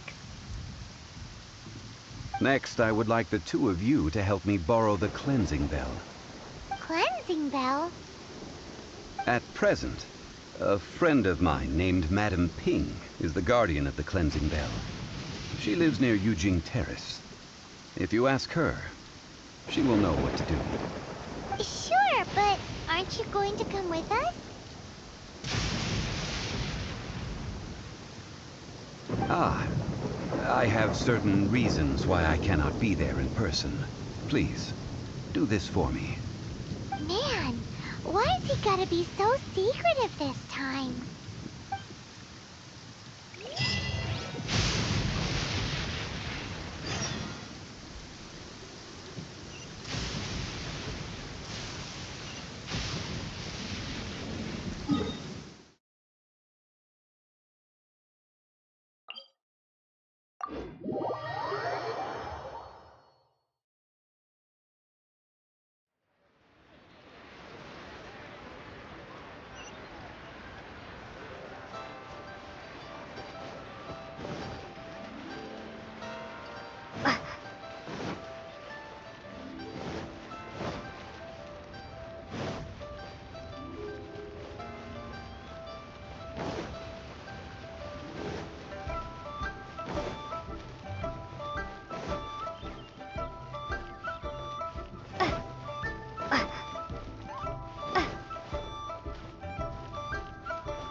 All things must change.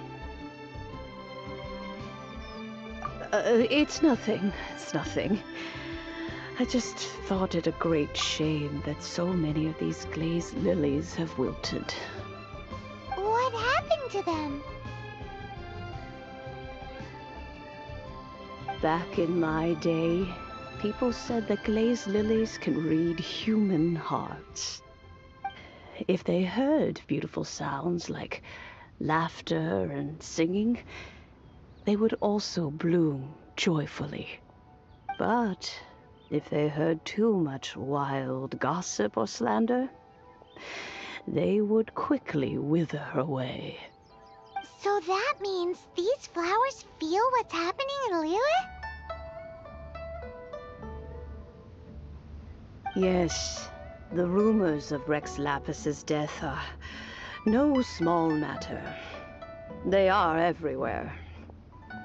Some say it was a Fatui plot. Others say that the Chi-Sing made it all up. And still others think that that which lies in the deep is breaking free. This harbor is like a mountain of dry tinder. One spark, and the fire will consume us all. Well, I shall say no more. This old woman's grown too old and naggy. Did you have something to say, youngster? Borrow something? Oh, you've come to borrow the cleansing bell, yes? Apart from that, I don't have anything of value that you youngsters might want. But it was not originally mine, either. That trinket used to belong to a friend of mine. I was a vain beauty when I was young, and I would pester him for that bell all the time. He could not dissuade me, and so he gave it to me. But he said that if someone should come to borrow it, I must not be loath to give it away. It has been many years, and who knows how many times someone has come to borrow this bell. Still, though, I can't recall when it started. It's been a long time since anyone has come to borrow it. Oh, these old bones are so slow to look for things. I doubt you can wait that long. That's right, Granny. We'll follow you back home and search for it ourselves. And, we can help with chores if you have any too. All right, children. There is no need to worry. I didn't place the bell very far away. Do you live near here, Granny? Whoa, but this is Eugene Terrace. It's gotta be expensive. Oh, an old lady like me can't afford to buy a place in this city. See this ceramic teapot? My entire household is in here. How does that work?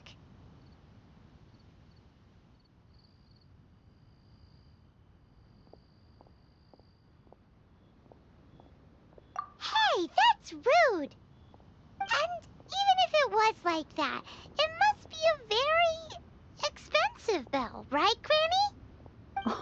Oh, youngsters. I simply mean that the bell is somewhere inside this teapot, and you are quite welcome to borrow it. If you can find it.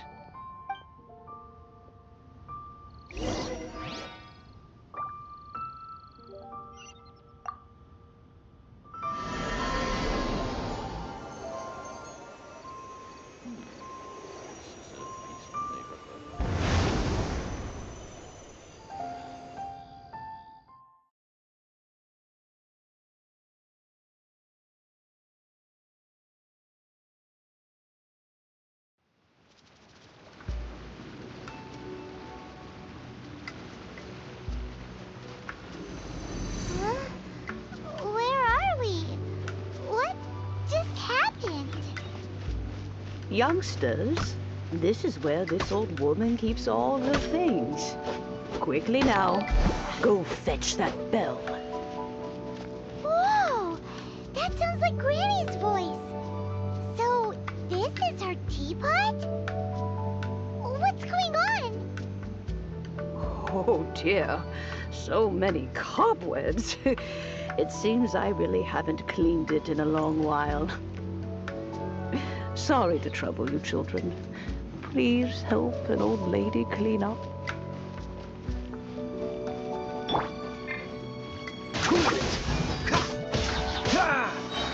Don't get frostbite. Freeze.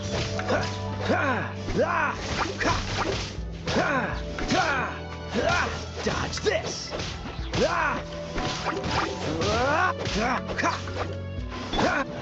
Delve into destiny, written in the stars.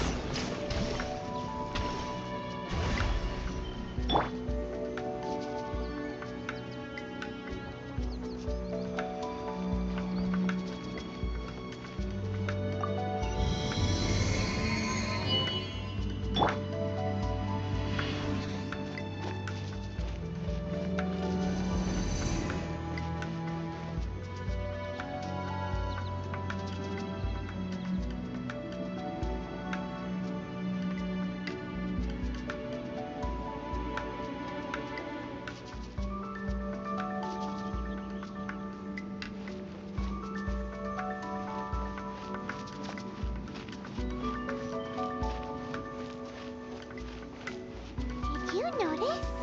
The cobwebs were made of elemental energy. How long has it been since Granny last swept this place? Let me scry.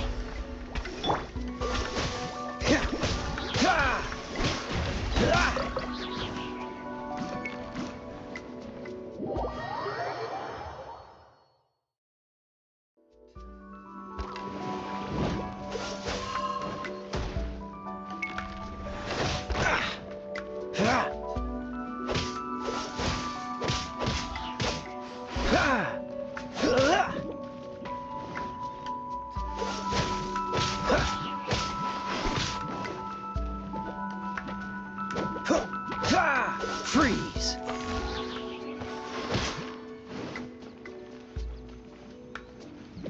Dodge this!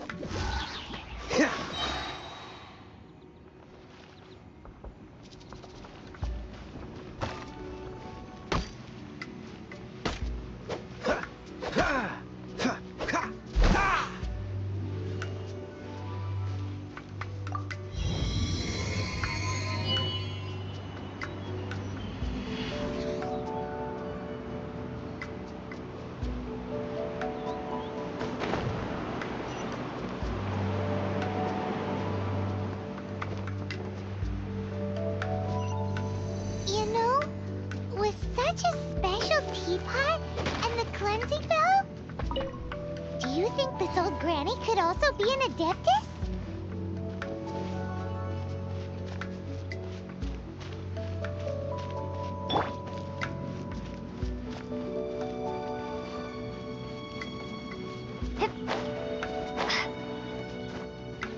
Paimon's more and more convinced that she's an adeptus.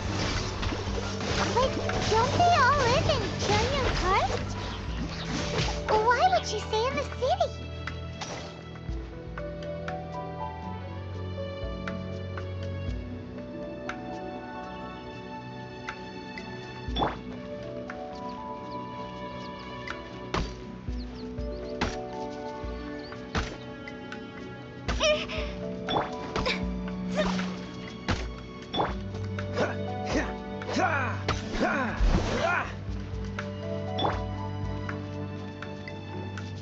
Delve into destiny.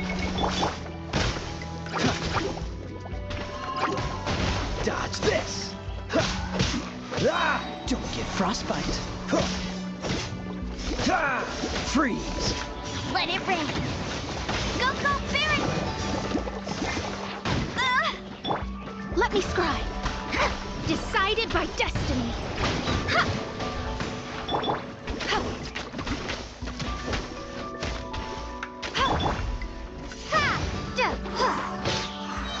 Be gone! Shadows of fate.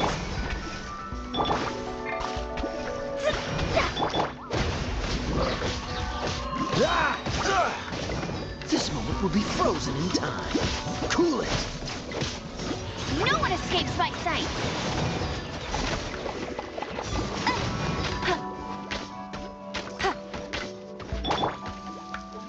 Freeze!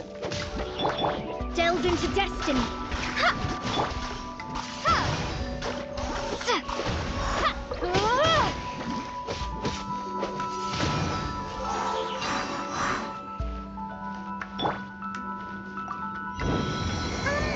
How many levels does this teapot have? It would be nice if we had one of these too. Or at least we wouldn't have to camp outside.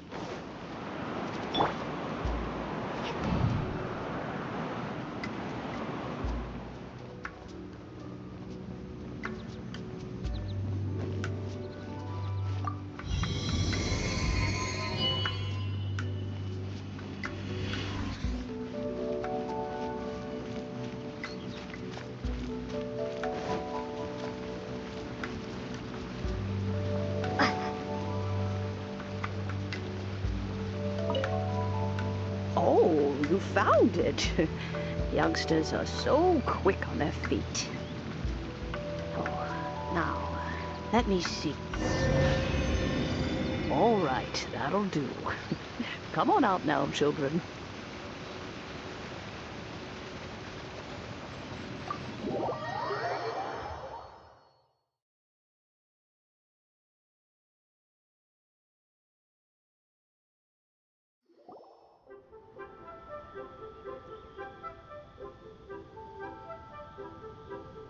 Oh, in and out in no time. You youngsters really are quick. An adeptus. Oh, I haven't heard anyone say those words in earnest for a long time. As to whether I am one or not, child, surely you already understand. Paimon kinda knows what you mean, but is also kinda confused. Are you really giving us the bell just like that, Granny? Don't Don't you think it's weird? Something's just happened to Rex Lapis, and then we come running up asking for it? Oh, don't be silly. Liyue Harbor has been through a great deal in its history. In that time, it has seen the departure of countless Adepti. But no matter what, we have always performed the rite of parting first before any other matters. To cry, "Catch the murderer," at the top of one's lungs, but ignore the rite of parting. That, to me, is what is wrong-headed. Now that you have come to borrow the bell, I guess that perhaps an old friend of mine has finally decided to take matters into their own hands. So, why would I be unwilling to lend you the bell?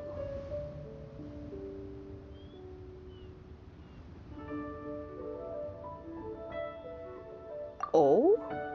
Well, if it came to that, they would find a certain old lady knocking at their door. We haven't met in a while anyway. It would be nice to share a drink and chat. Well, you must have things to do. Since you have the bell, you should return.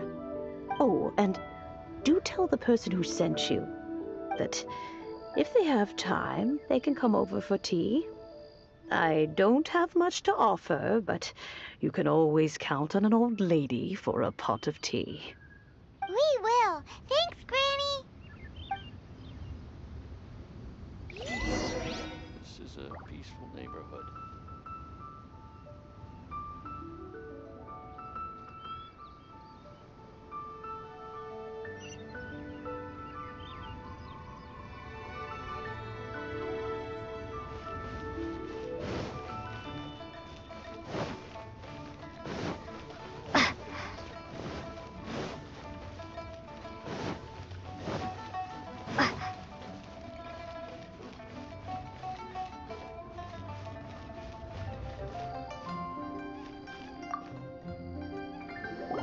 Indeed, this is the cleansing bell. It's in good condition. Let's place the perfume we've prepared inside.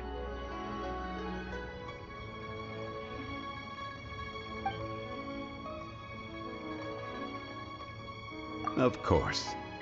How would I know that the bell was with her otherwise? That's suspicious. But if you don't want to talk about it, we won't pry. Oh, yes, that old granny asked us to tell you something. If you have the time, you can come over for tea. I don't have much to offer, but you can always count on an old lady for a pot of tea. That tone does not suit you. Still, her teapot is indeed very good. There are none better for brewing tea. When a suitable time arrives, I'll bring a spot of fine tea and pay her a visit. So what's the next step in our preparations? Next, we need to purchase kites. Ooh, Paimon loves kites! Are you taking us kite flying? Is this our break time? No. Kites are children's toys, yes. But they also play various symbolic roles in Liyue's rituals. I will explain it to you. But our next course of action should probably be to purchase the kites first. Oh, sure. Curiouser and curiouser. The Lord of Geo protect you, and fortune find you.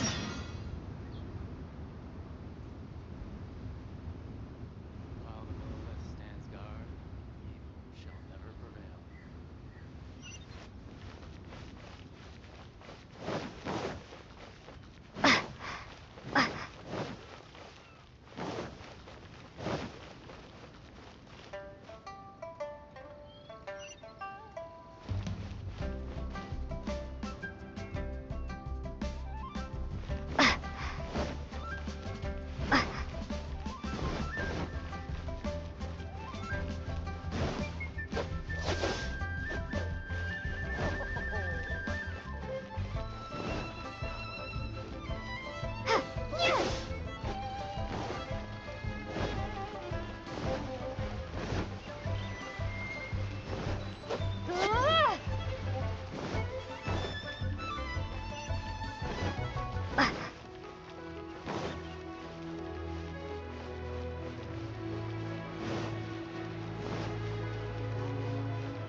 you're here. The 7 kites you asked for have been made to order. Would you like to take them now? Yes, thank you. It's rare to see customers who want to buy this type of kite nowadays. In the early days, we used to get orders from people of all walks of life. Well, this is Mr. Zhongli from the Wangsheng Funeral Parlor, so he's probably well-versed in all these walks of life. We've talked about a whole bunch of things while traveling with him.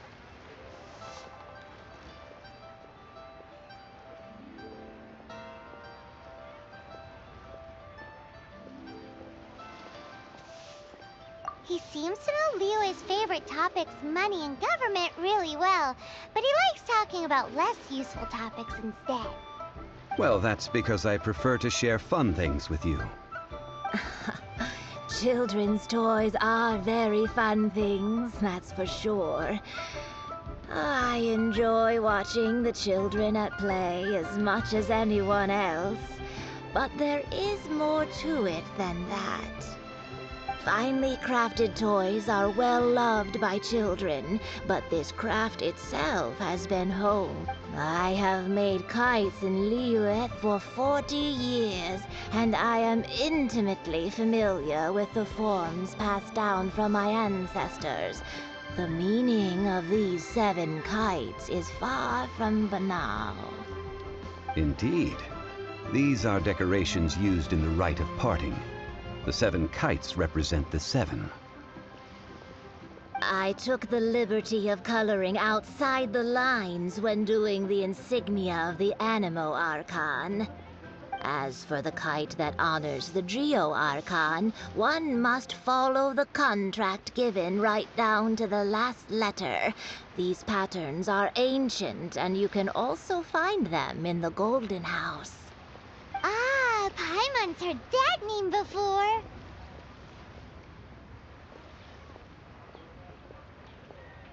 Huh? The design of this kite displays a firm grasp on the cyclicality and eternity so dear to the Electro Archon. These markings of tree and leaf pay due honor to wisdom and the passage of time. All this on a single kite. Truly astonishing. Justice flows across the surface of the waters. War rages like a flame. As does that which the Cryo Archon once... Yes. These details are masterfully done. The compliments of a learned man truly are pleasant. Well then, Granny Shen, I shall take these back with me. As for the payment...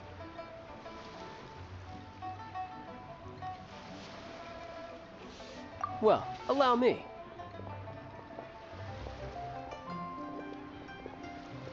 Hey, it's Child! No, I was merely passing through. I see Mr. Zhongli's the same as ever. When paying, well, when getting others to pay for him, he neither looks at the price tag nor his wallet. He knows a great deal about money, and about the trials of the common man. He just doesn't consider poverty to be something that could ever happen to him. Or perhaps, you could say that he cannot imagine himself lacking money. How has he not died of hunger yet? Child, you are as fond of jokes as ever. Well then, since we've purchased our kites without incident, there's no need to take a break before moving to the next step in our preparations. The rite of parting requires helping hands as well as materials. We should be able to find some people near the harbor.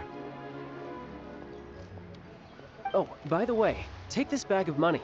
You probably won't want to let Zhongli do the bargaining, if you know what I mean. Seems I missed out on some interesting information. I suppose I'll just have to find a more opportune moment next time.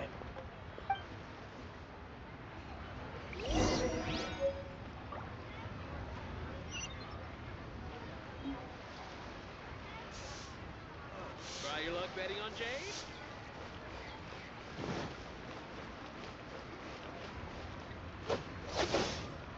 Look, let me tell you how. Hiring help? Sure. But let me just say first that I'm a reserve member of the Adventurers Guild. I take adventuring commissions, but I don't do anything clerical. Adventure? Venturing into the mountains to capture a few... That's not hard. Almost a bit too easy for a reserve adventurer. Never mind. I'll only charge you 15,000 Mora. What say you? A most fair price.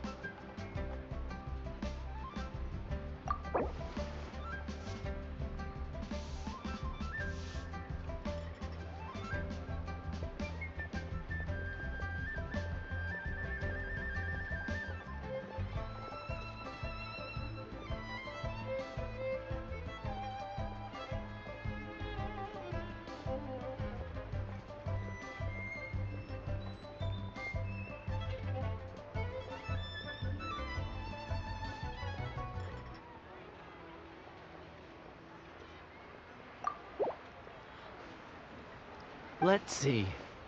No, go higher, or I'm not doing this.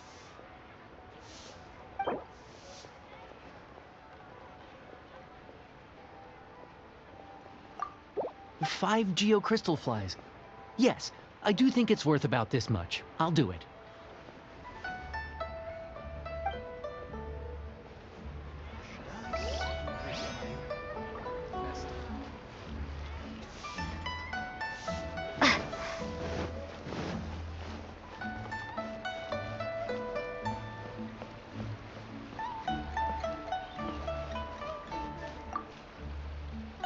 A full day of odd jobs at Yujing Terrace. No problem. 25,000 per day. A fair trade, yes? Whoa, that's expensive. Could you give us a bit of a discount on account of the whole Hero of Mondstadt thing? Hero of Mondstadt? Never heard of them. Well, you may never have heard of this hero, but it seems you've heard of Mora nonetheless.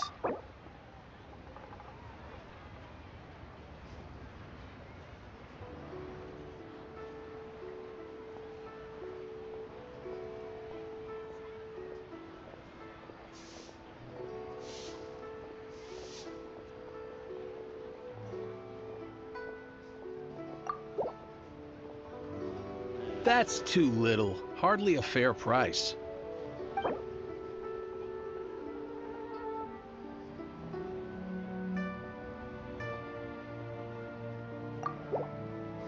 This is too little. I'd consider it if it was a bit higher.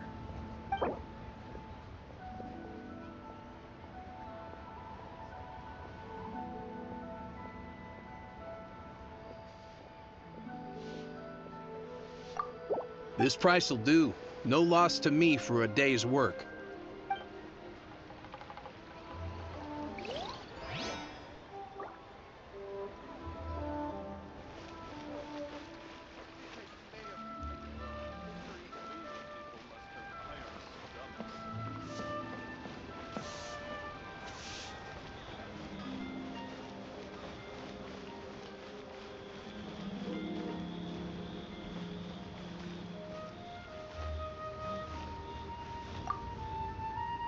Oh, help?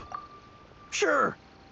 I, Tick, always put in 100% effort into everything I do. Of course, there'll be a premium if you want me to give 110%. So what's the job? Let me see. We are still missing some wooden implements over at Yujing Terrace. They aren't uncommon objects, so I didn't make any special preparations for them. No problem. That'll be 20,000 Mora for a single trip. How does that sound? Done.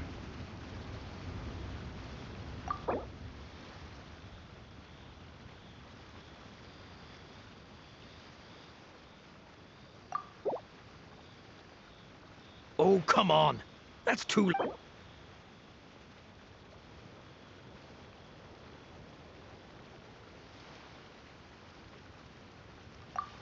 Let me think.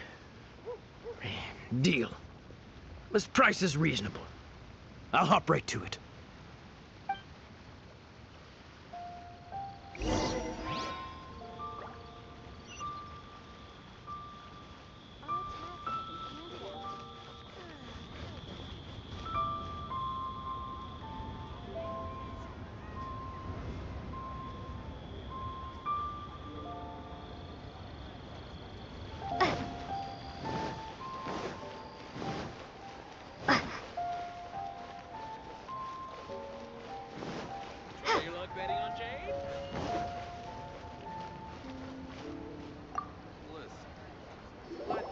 All finished then? Splendid.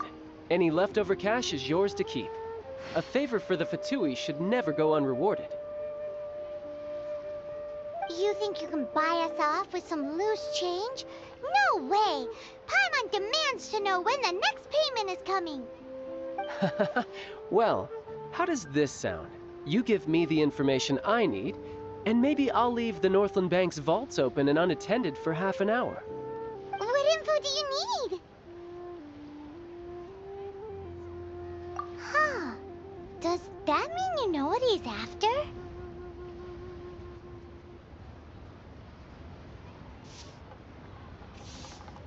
Yikes! You're right!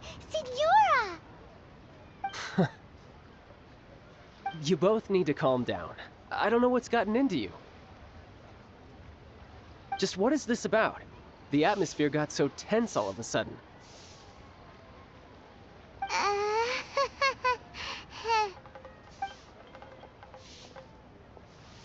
Next, we need some everlasting incense. For this, we need to go to Boo Boo Pharmacy, the finest pharmacy in all of... Is everything okay? Everything is fine. I was just informing them that they need not return the surplus Mora. Now, if you'll excuse me, I must be going. Paimon definitely felt like Child wasn't happy with us just now.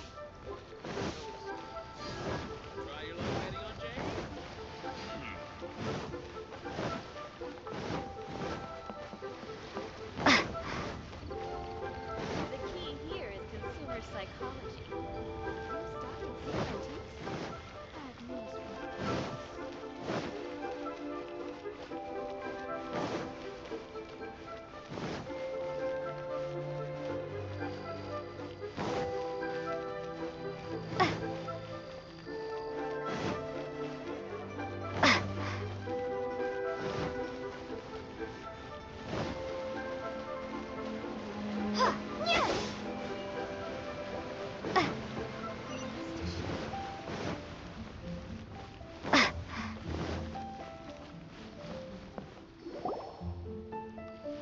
Huh.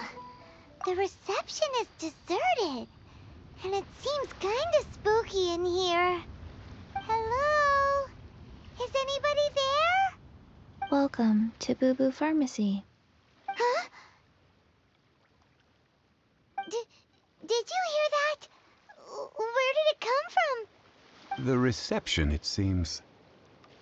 How about you go check it out, and Paimon will bring up the rear.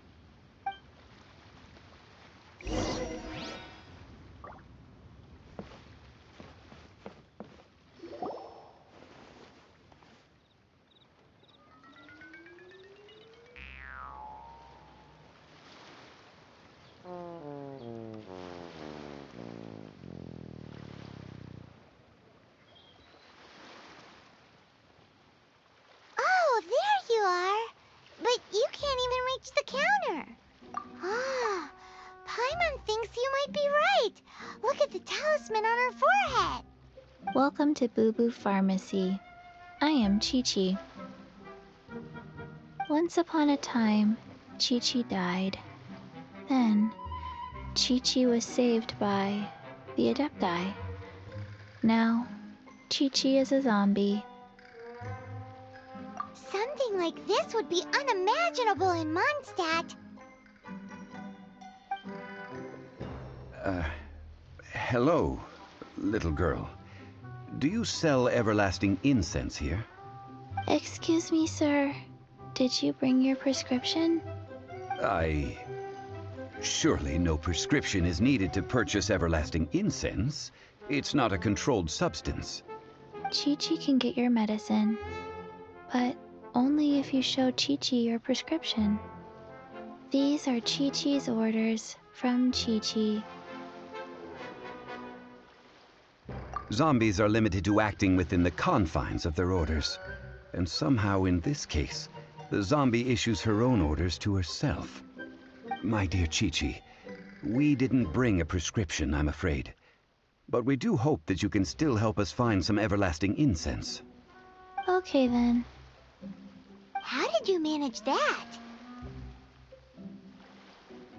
But Chi-Chi helps you. You help Chi-Chi. Only fair. Since when do customers need to do favors for customer service staff? Never mind.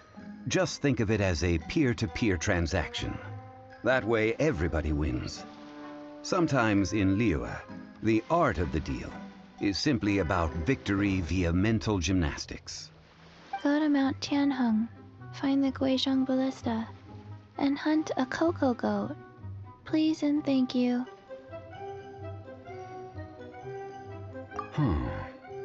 Guizhong Ballista. I have heard of this device before. It's a kind of crossbow turret, installed on Mount Qinheng by an adeptus in the distant past. An early mechanical device. Located in Qinheng Pass, it was designed to automatically fire at large monsters, protecting Liyue from external threats. Mr. Zhongli really knows Liyue inside out. Apparently not quite. This is the first I have ever heard of the cocoa goat. The cocoa goat is a legendary animal, an adeptabeast. Did you want to add anything else, or...? No, just that the cocoa goat is a legendary animal, an adeptabeast. What it looks like, don't know. Where to find it, don't know either. Where it came from? Very well then. Let's start by investigating near the Guizhong Ballista. Perhaps we will find some clues. What the heck is a cocoa goat?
It's huge! Paimon can totally believe it took an adeptus to build this. But how do you operate this thing? Just think how much strength you would need. It is currently inoperable in any case. This device is broken. Aw, what?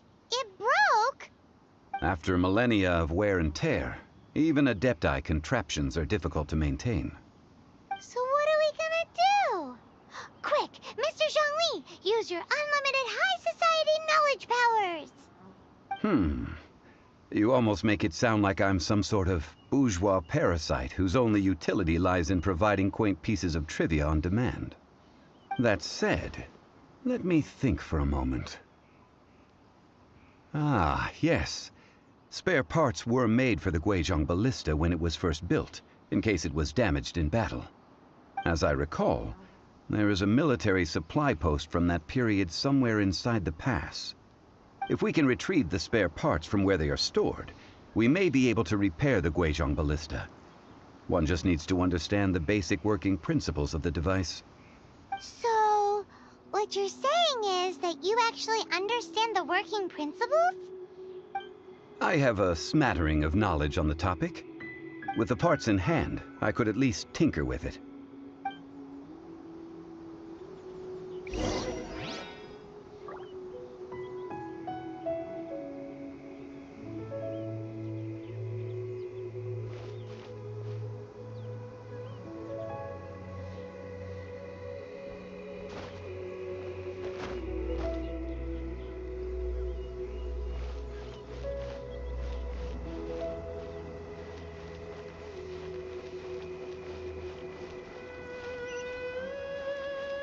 Where is that supply post?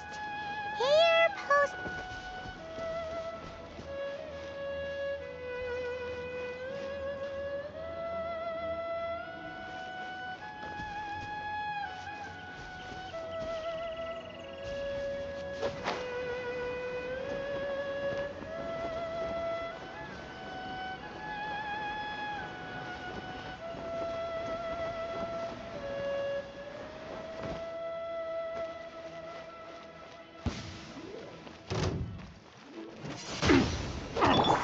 Let me scry! Dodge this! Don't get frostbite! Freeze!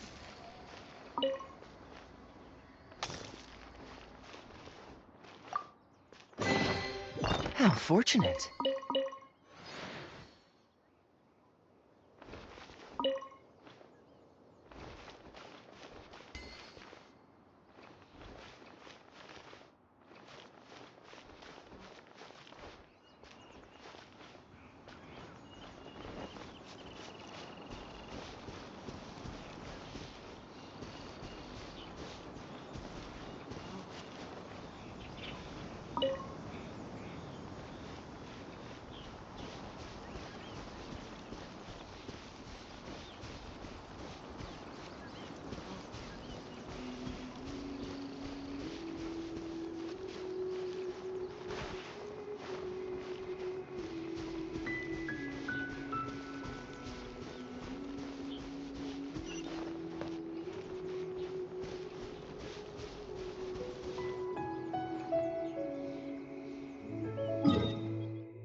Fascinating.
Dodge this! Delve into destiny. Fate is upon you.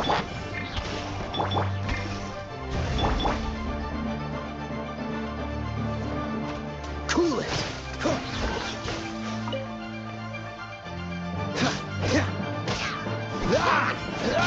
Freeze!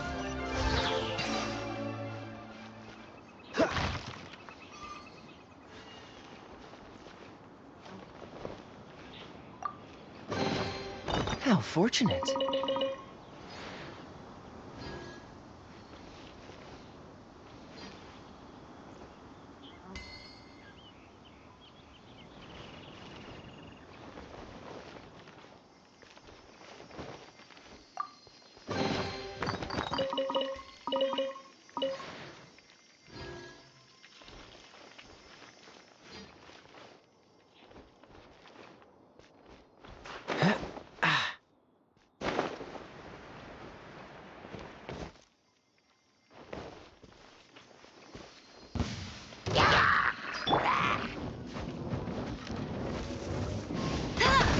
That's cheating!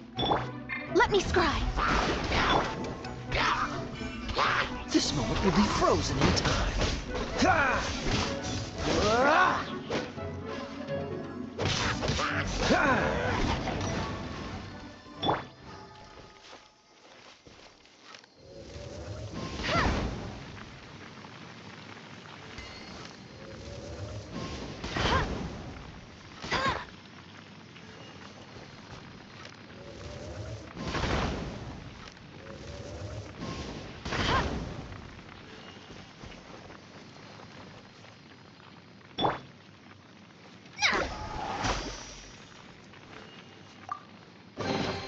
This should cover food and rent for a while.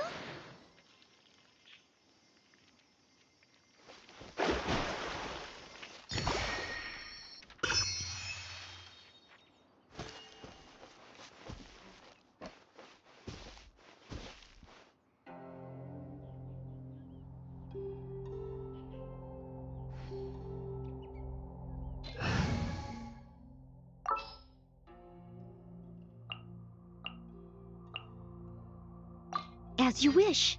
A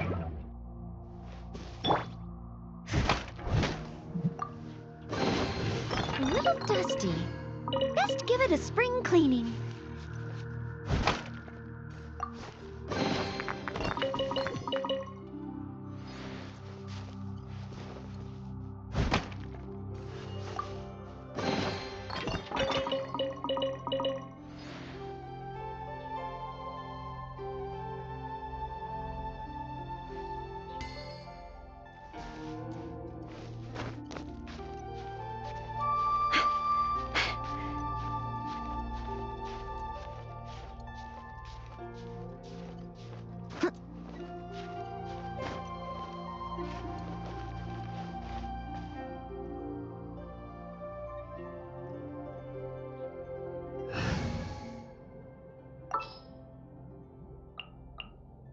This is how it must be.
dusty.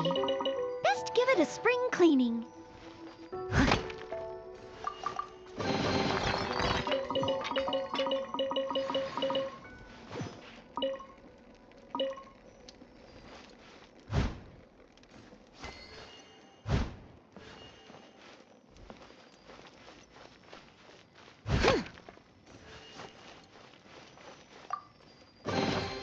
Ooh, wonderful.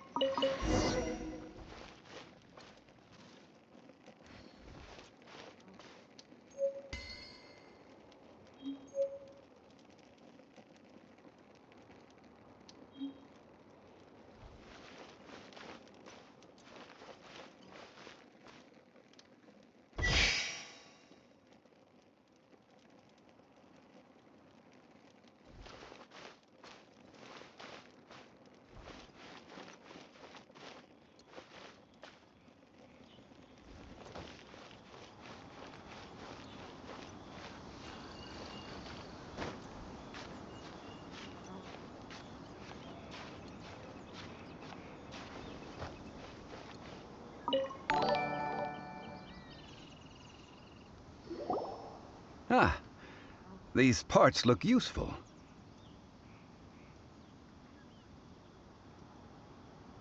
One moment.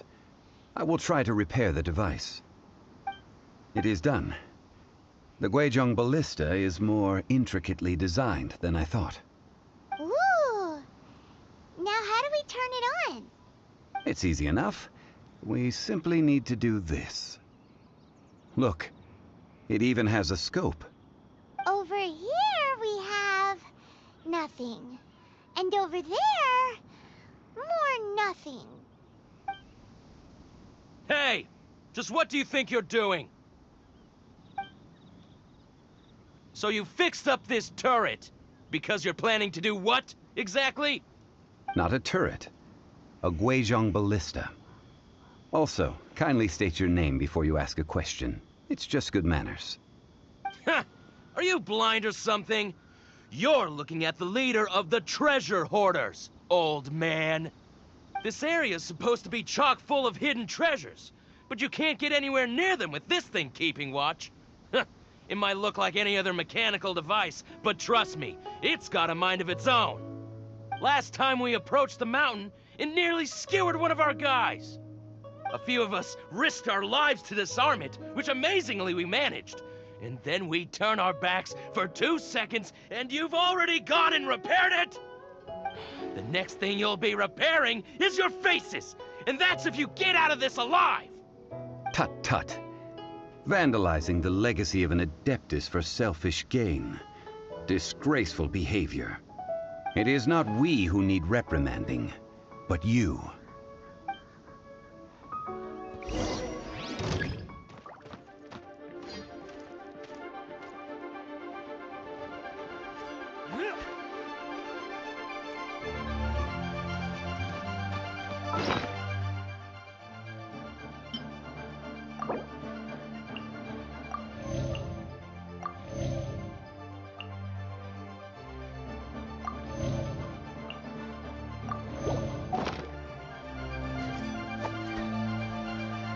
Leave it all to me.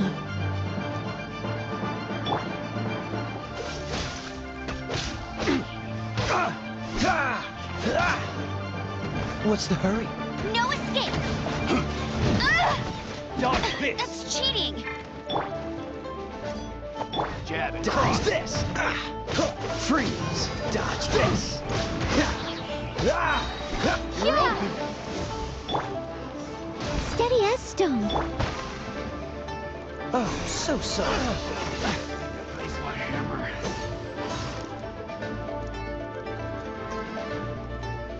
Freeze!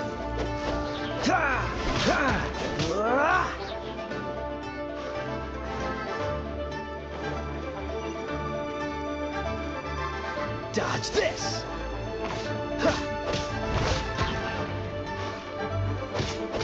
Freeze!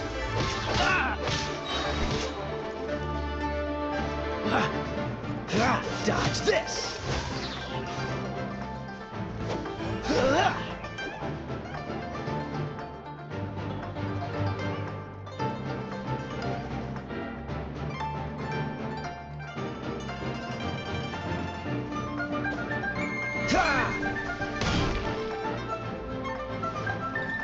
Freeze!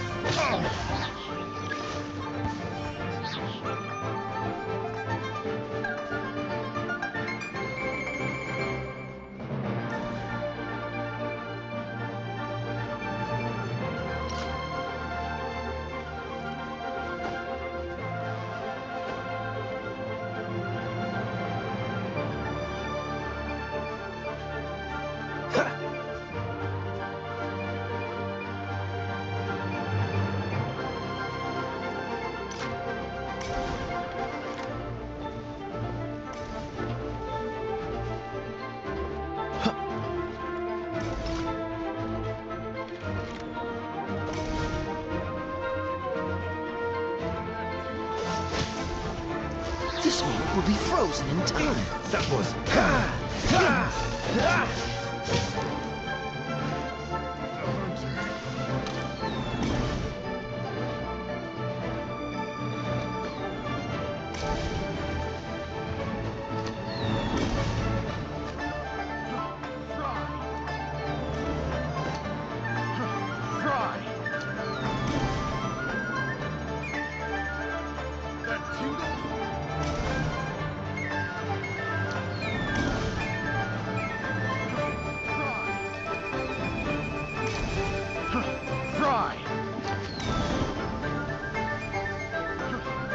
That tingle?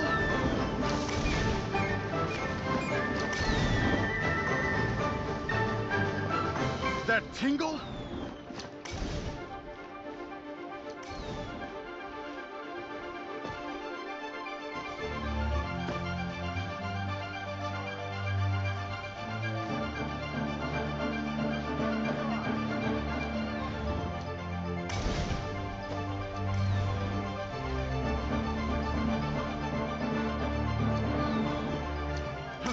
Fry!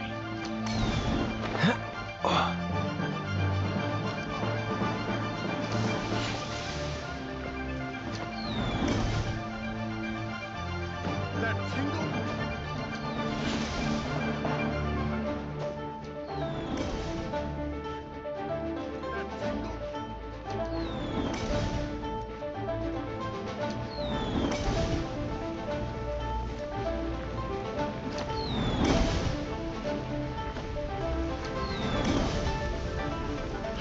Fry!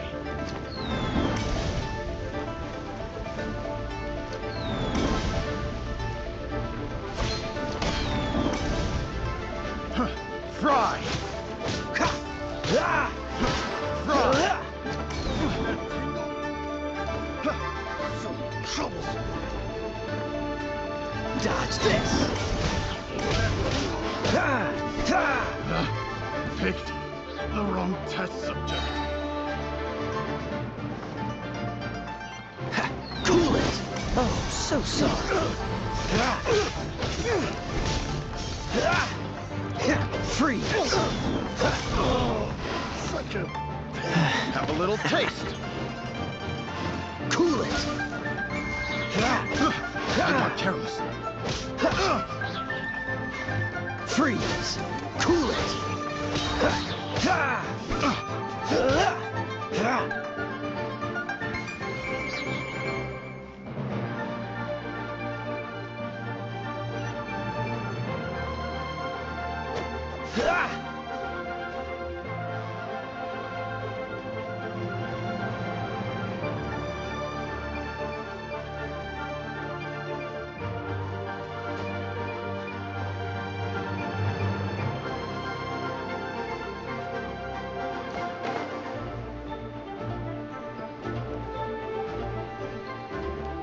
That tingle?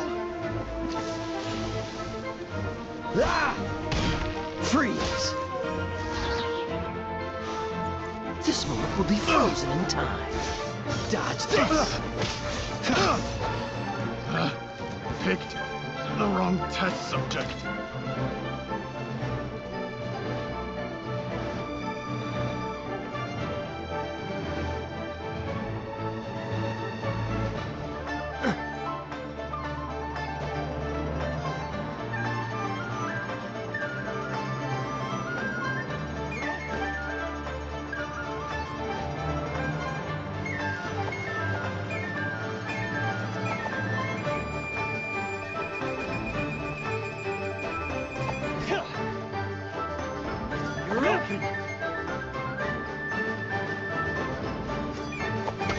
Freeze!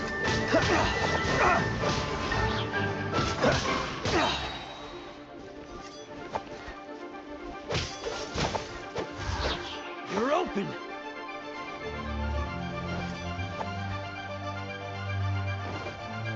Want a taste of my hammer? Don't get frostbite! You're open! You're open! Don't push your luck!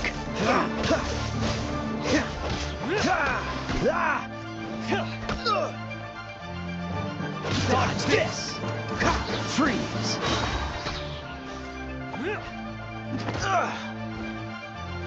Oh, so sorry. Cool it! You're open!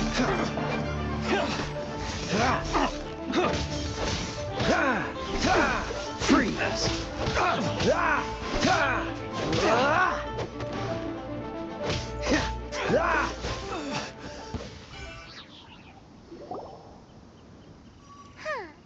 These lowlifes didn't know who they were messing with. Troubling ourselves over this rabble is not worth the time. We should focus on our contract with Chi-Chi. Oh yeah, that! So we've got the Guizhong ballista working, but where's our Coca goat? A search using the Guizhong ballista revealed no significant life forms nearby, save for the usual wildlife.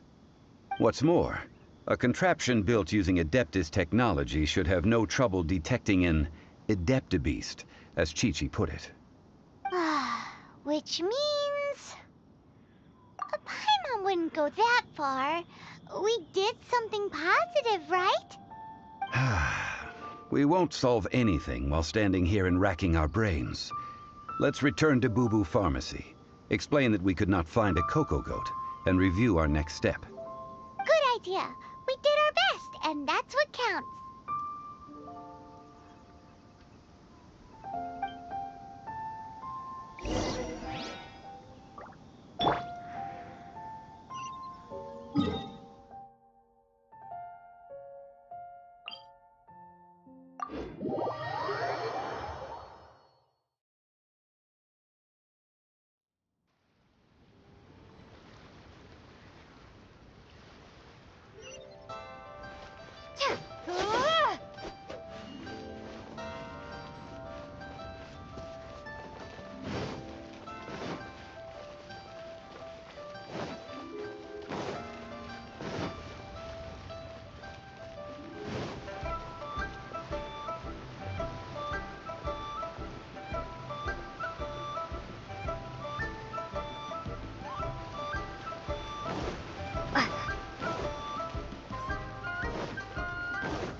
Forgive us. We were unable to fulfill our end of the contract. We found no trace of the Coco Goat Adeptabeast of which you speak. What a disappointment. Don't worry about it. But I feel very disappointed. Aw, poor Chi-Chi. Why does Paimon feel so guilty all of a sudden? Coco goat milk is tasty. So tasty. Much better than normal goat milk. Only an Adeptabeast could make such tasty milk. I'm sorry. I have a poor memory. I cannot remember the name of the milk.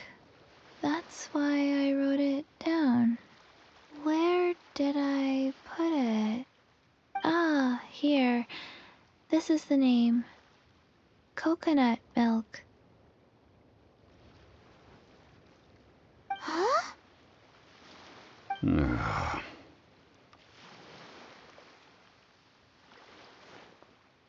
I owe you both an apology. I hastily agreed to what appeared to be an equitable agreement with this zombie child, when perhaps I should have undertaken further due diligence. Never mind, Zhongli. You didn't know. As the Liyue proverb goes, all things are random and... So how are you supposed to predict anything? Literally no one could have seen this coming. Excuse me, everyone. Did Chi-Chi say a bad thing? Oh, sorry, but Paimon's gonna leave the job of shattering this poor kiddo's world to you. No. Impossible. Seems Chi-Chi took this pretty hard. Someone learnt a valuable life lesson today, then. Thank you all for looking after my little Chi-Chi. Might I ask who? Ah, how rude of me. I'm Baiju, boss of the Boo Boo Pharmacy. Paimon thought Chi-Chi was the boss. Turns out it's some wacko who wears medicinal ingredients around his neck. What a sorry state of affairs. This little mascot is even more of a simpleton than Chi-Chi. Ah! The snake is speaking! I prefer to stay silent, but faced with strangers, I must speak, lest you mistake me for an escapee from the medicine cabinet, for I am a living, breathing serpent! Don't mind Chung Sheng. She's a good girl, really. As for you three, communal chaos causing with Chi-Chi aside, what business brings you here? Do you sell everlasting incense in this fine establishment? Everlasting incense? Why, of course we do. Whew, at last! Things are finally starting to come together. 3 million mora. Top quality. Guaranteed. You might as well just rob the Golden House. Oh, but the Chising have taken it over. 3 million. An innocuous number in and of itself. Though practically speaking, it could be a hard sum to come by. It's a crazy number. We'd never be able to make that much mora. And as for Mr. Zhongli, he's around 3 million short. This is correct.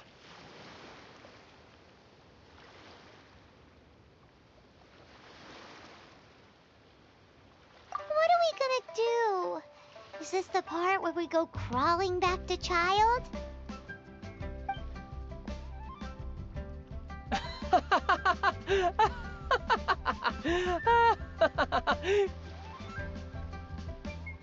Coco Goat! Coco Goat! My sides hurt. Oh my goodness. I cannot believe you fell for that. Hey, less laughter, more sympathy.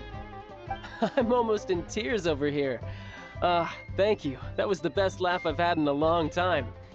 In return, I'm more than happy to sort out this mess you've managed to get yourselves into. Excuse me, sir. Dr. Baiju, isn't it? Truly honored. I'm Child, one of the Fatui Harbingers. Forgive my audacity, but I see a great many opportunities for us to collaborate in the future. If Boo Boo Pharmacy needed a stable supply of, say, coconut milk, the Fatui could help by setting up a robust and speedy distribution network. Strange. I knew the Fatui infiltrated businesses with seductive deals, but so much fuss over coconut milk? Coconut milk. Baiju, quick. Chi-Chi wants coconut milk. Ah, yes, of course, Chi-Chi. Anything you want. Thank you, child. I look forward to a successful collaboration in the future. I can give you a discount on that everlasting incense, too. Let's say 2,990,000 mora. That's like 0 difference from 3 million! 2,990,000. Also an innocuous number in and of itself, though practically speaking, it is a whole 10,000 less than the original sum of 3 million. Well, now that this is settled, we must head back to Yujing Terrace.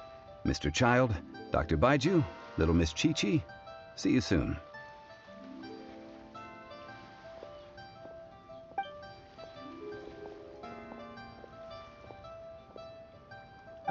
That lot is an absolute riot. Honestly, I can't remember the last time I laughed so hard. So, you've been eavesdropping, I hope? What have I missed? Yes, Master Child. They spoke of the Qixing taking the Golden House. Well, well, well. Ningguang and her Qi-Sing cronies. What else would they be hiding in the Golden House, if not the Exuvia? I apologize, but I warned you, didn't I? As the old Liu saying goes, the walls have ears.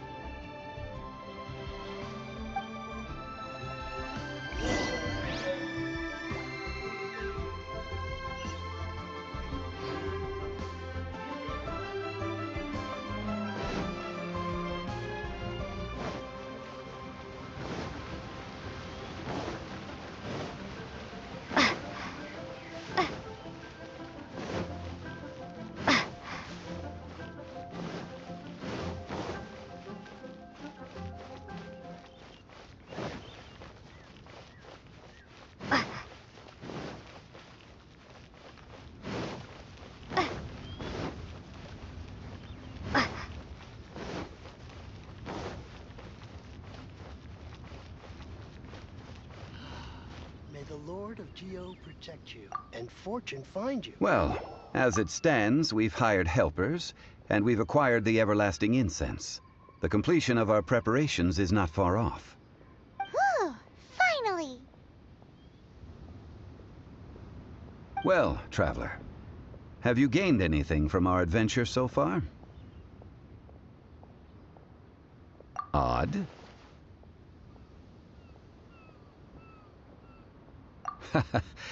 Which is it, I wonder? The questions that such travels raise are ever so complicated. Well, I'll leave you to ruminate over it yourself. As to remuneration for your help, I've decided to treat you to a meal. Oh, yes, don't worry. I will remember to bring the Mora this time. Tonight, I shall take you both to an old hole-in-the-wall, praised throughout Liyue. Hole in the wall? As in a cool restaurant? Indeed. Let us meet near the harbor, at third round knockout.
Ah, you're here.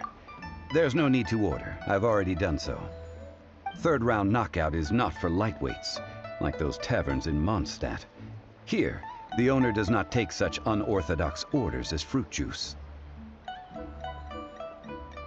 I ordered some wine-fermented sweet rice balls for you, if that counts. If it is to your liking, dear customers, I shall continue the tale of Lady Ningguang's Jade Chamber. Hey, there's even a storyteller here! Great atmosphere! Besides fine wine, the excellent ambiance is the reason why this place is so well loved.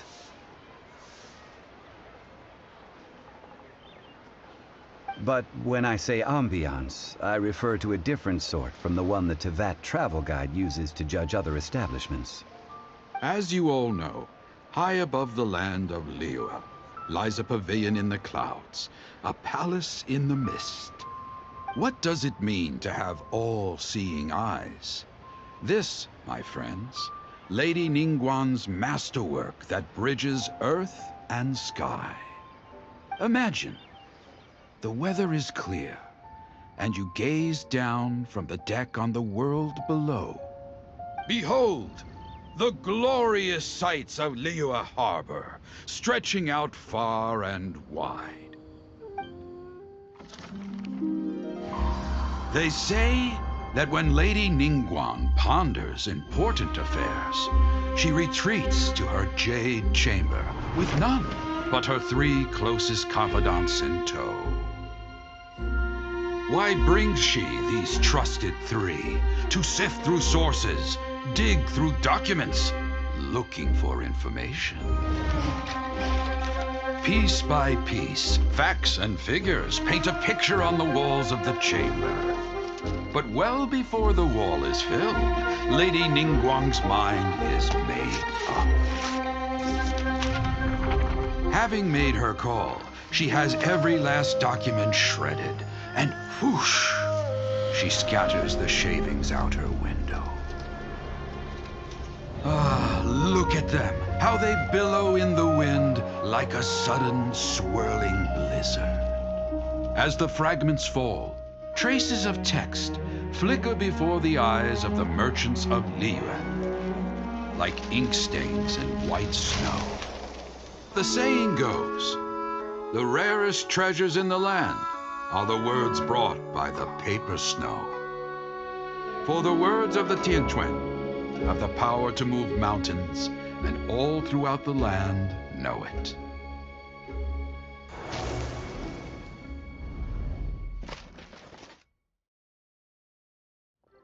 These are but scraps of paper, and yet they guide Lady Ningguang's hand. Such is their value.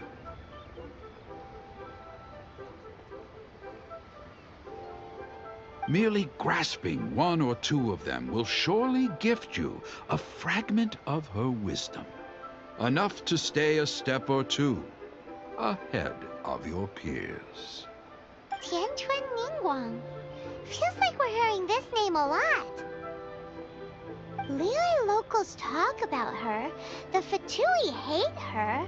She's most likely the one who hid the Exuvia, and we saw her at the Rite of Dissension. Huh. Paimon wonders what sort of person she is. At last I have found you. You who returned from Jueyun Karst. Who's there? Wait, I am not with the Millelith, nor am I here to claim your bounty. However, I am an emissary of the Liyue Qixing. My name is Ganyu, secretary at the Yue High Pavilion, and I have come specifically to meet you. Well, in concrete terms, I am the corporate secretary for the Qixing. At the moment, I am serving as Lady Ningguang's special emissary. Ningguang sent you? We were literally just talking about her. My apologies, you who have returned from Jueyun Karst. I am duty-bound and cannot extend my courtesy to you in full. But I have with me a letter from Lady Ningguang. She extends a formal invitation to you in her capacity as Tianquan. She invites you to her palace in the sky. An official invitation? Lady Ningguang said this. Invite her to come here. I wish to meet her. At the Jade Chamber, together we shall snip every one of these entwining dark threads.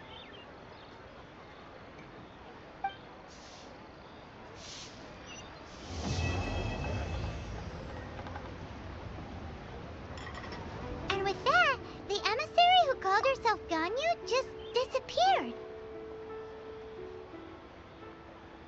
But we've received an invitation from the Liyue Qixing.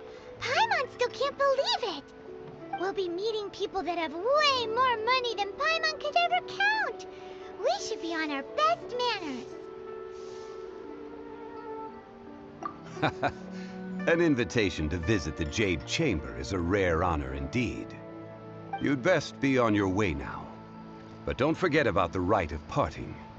Once you've finished at the Jade Chamber, meet me at Dihua Marsh. Don't worry, we won't forget. Dihua Marsh. We'll see you there!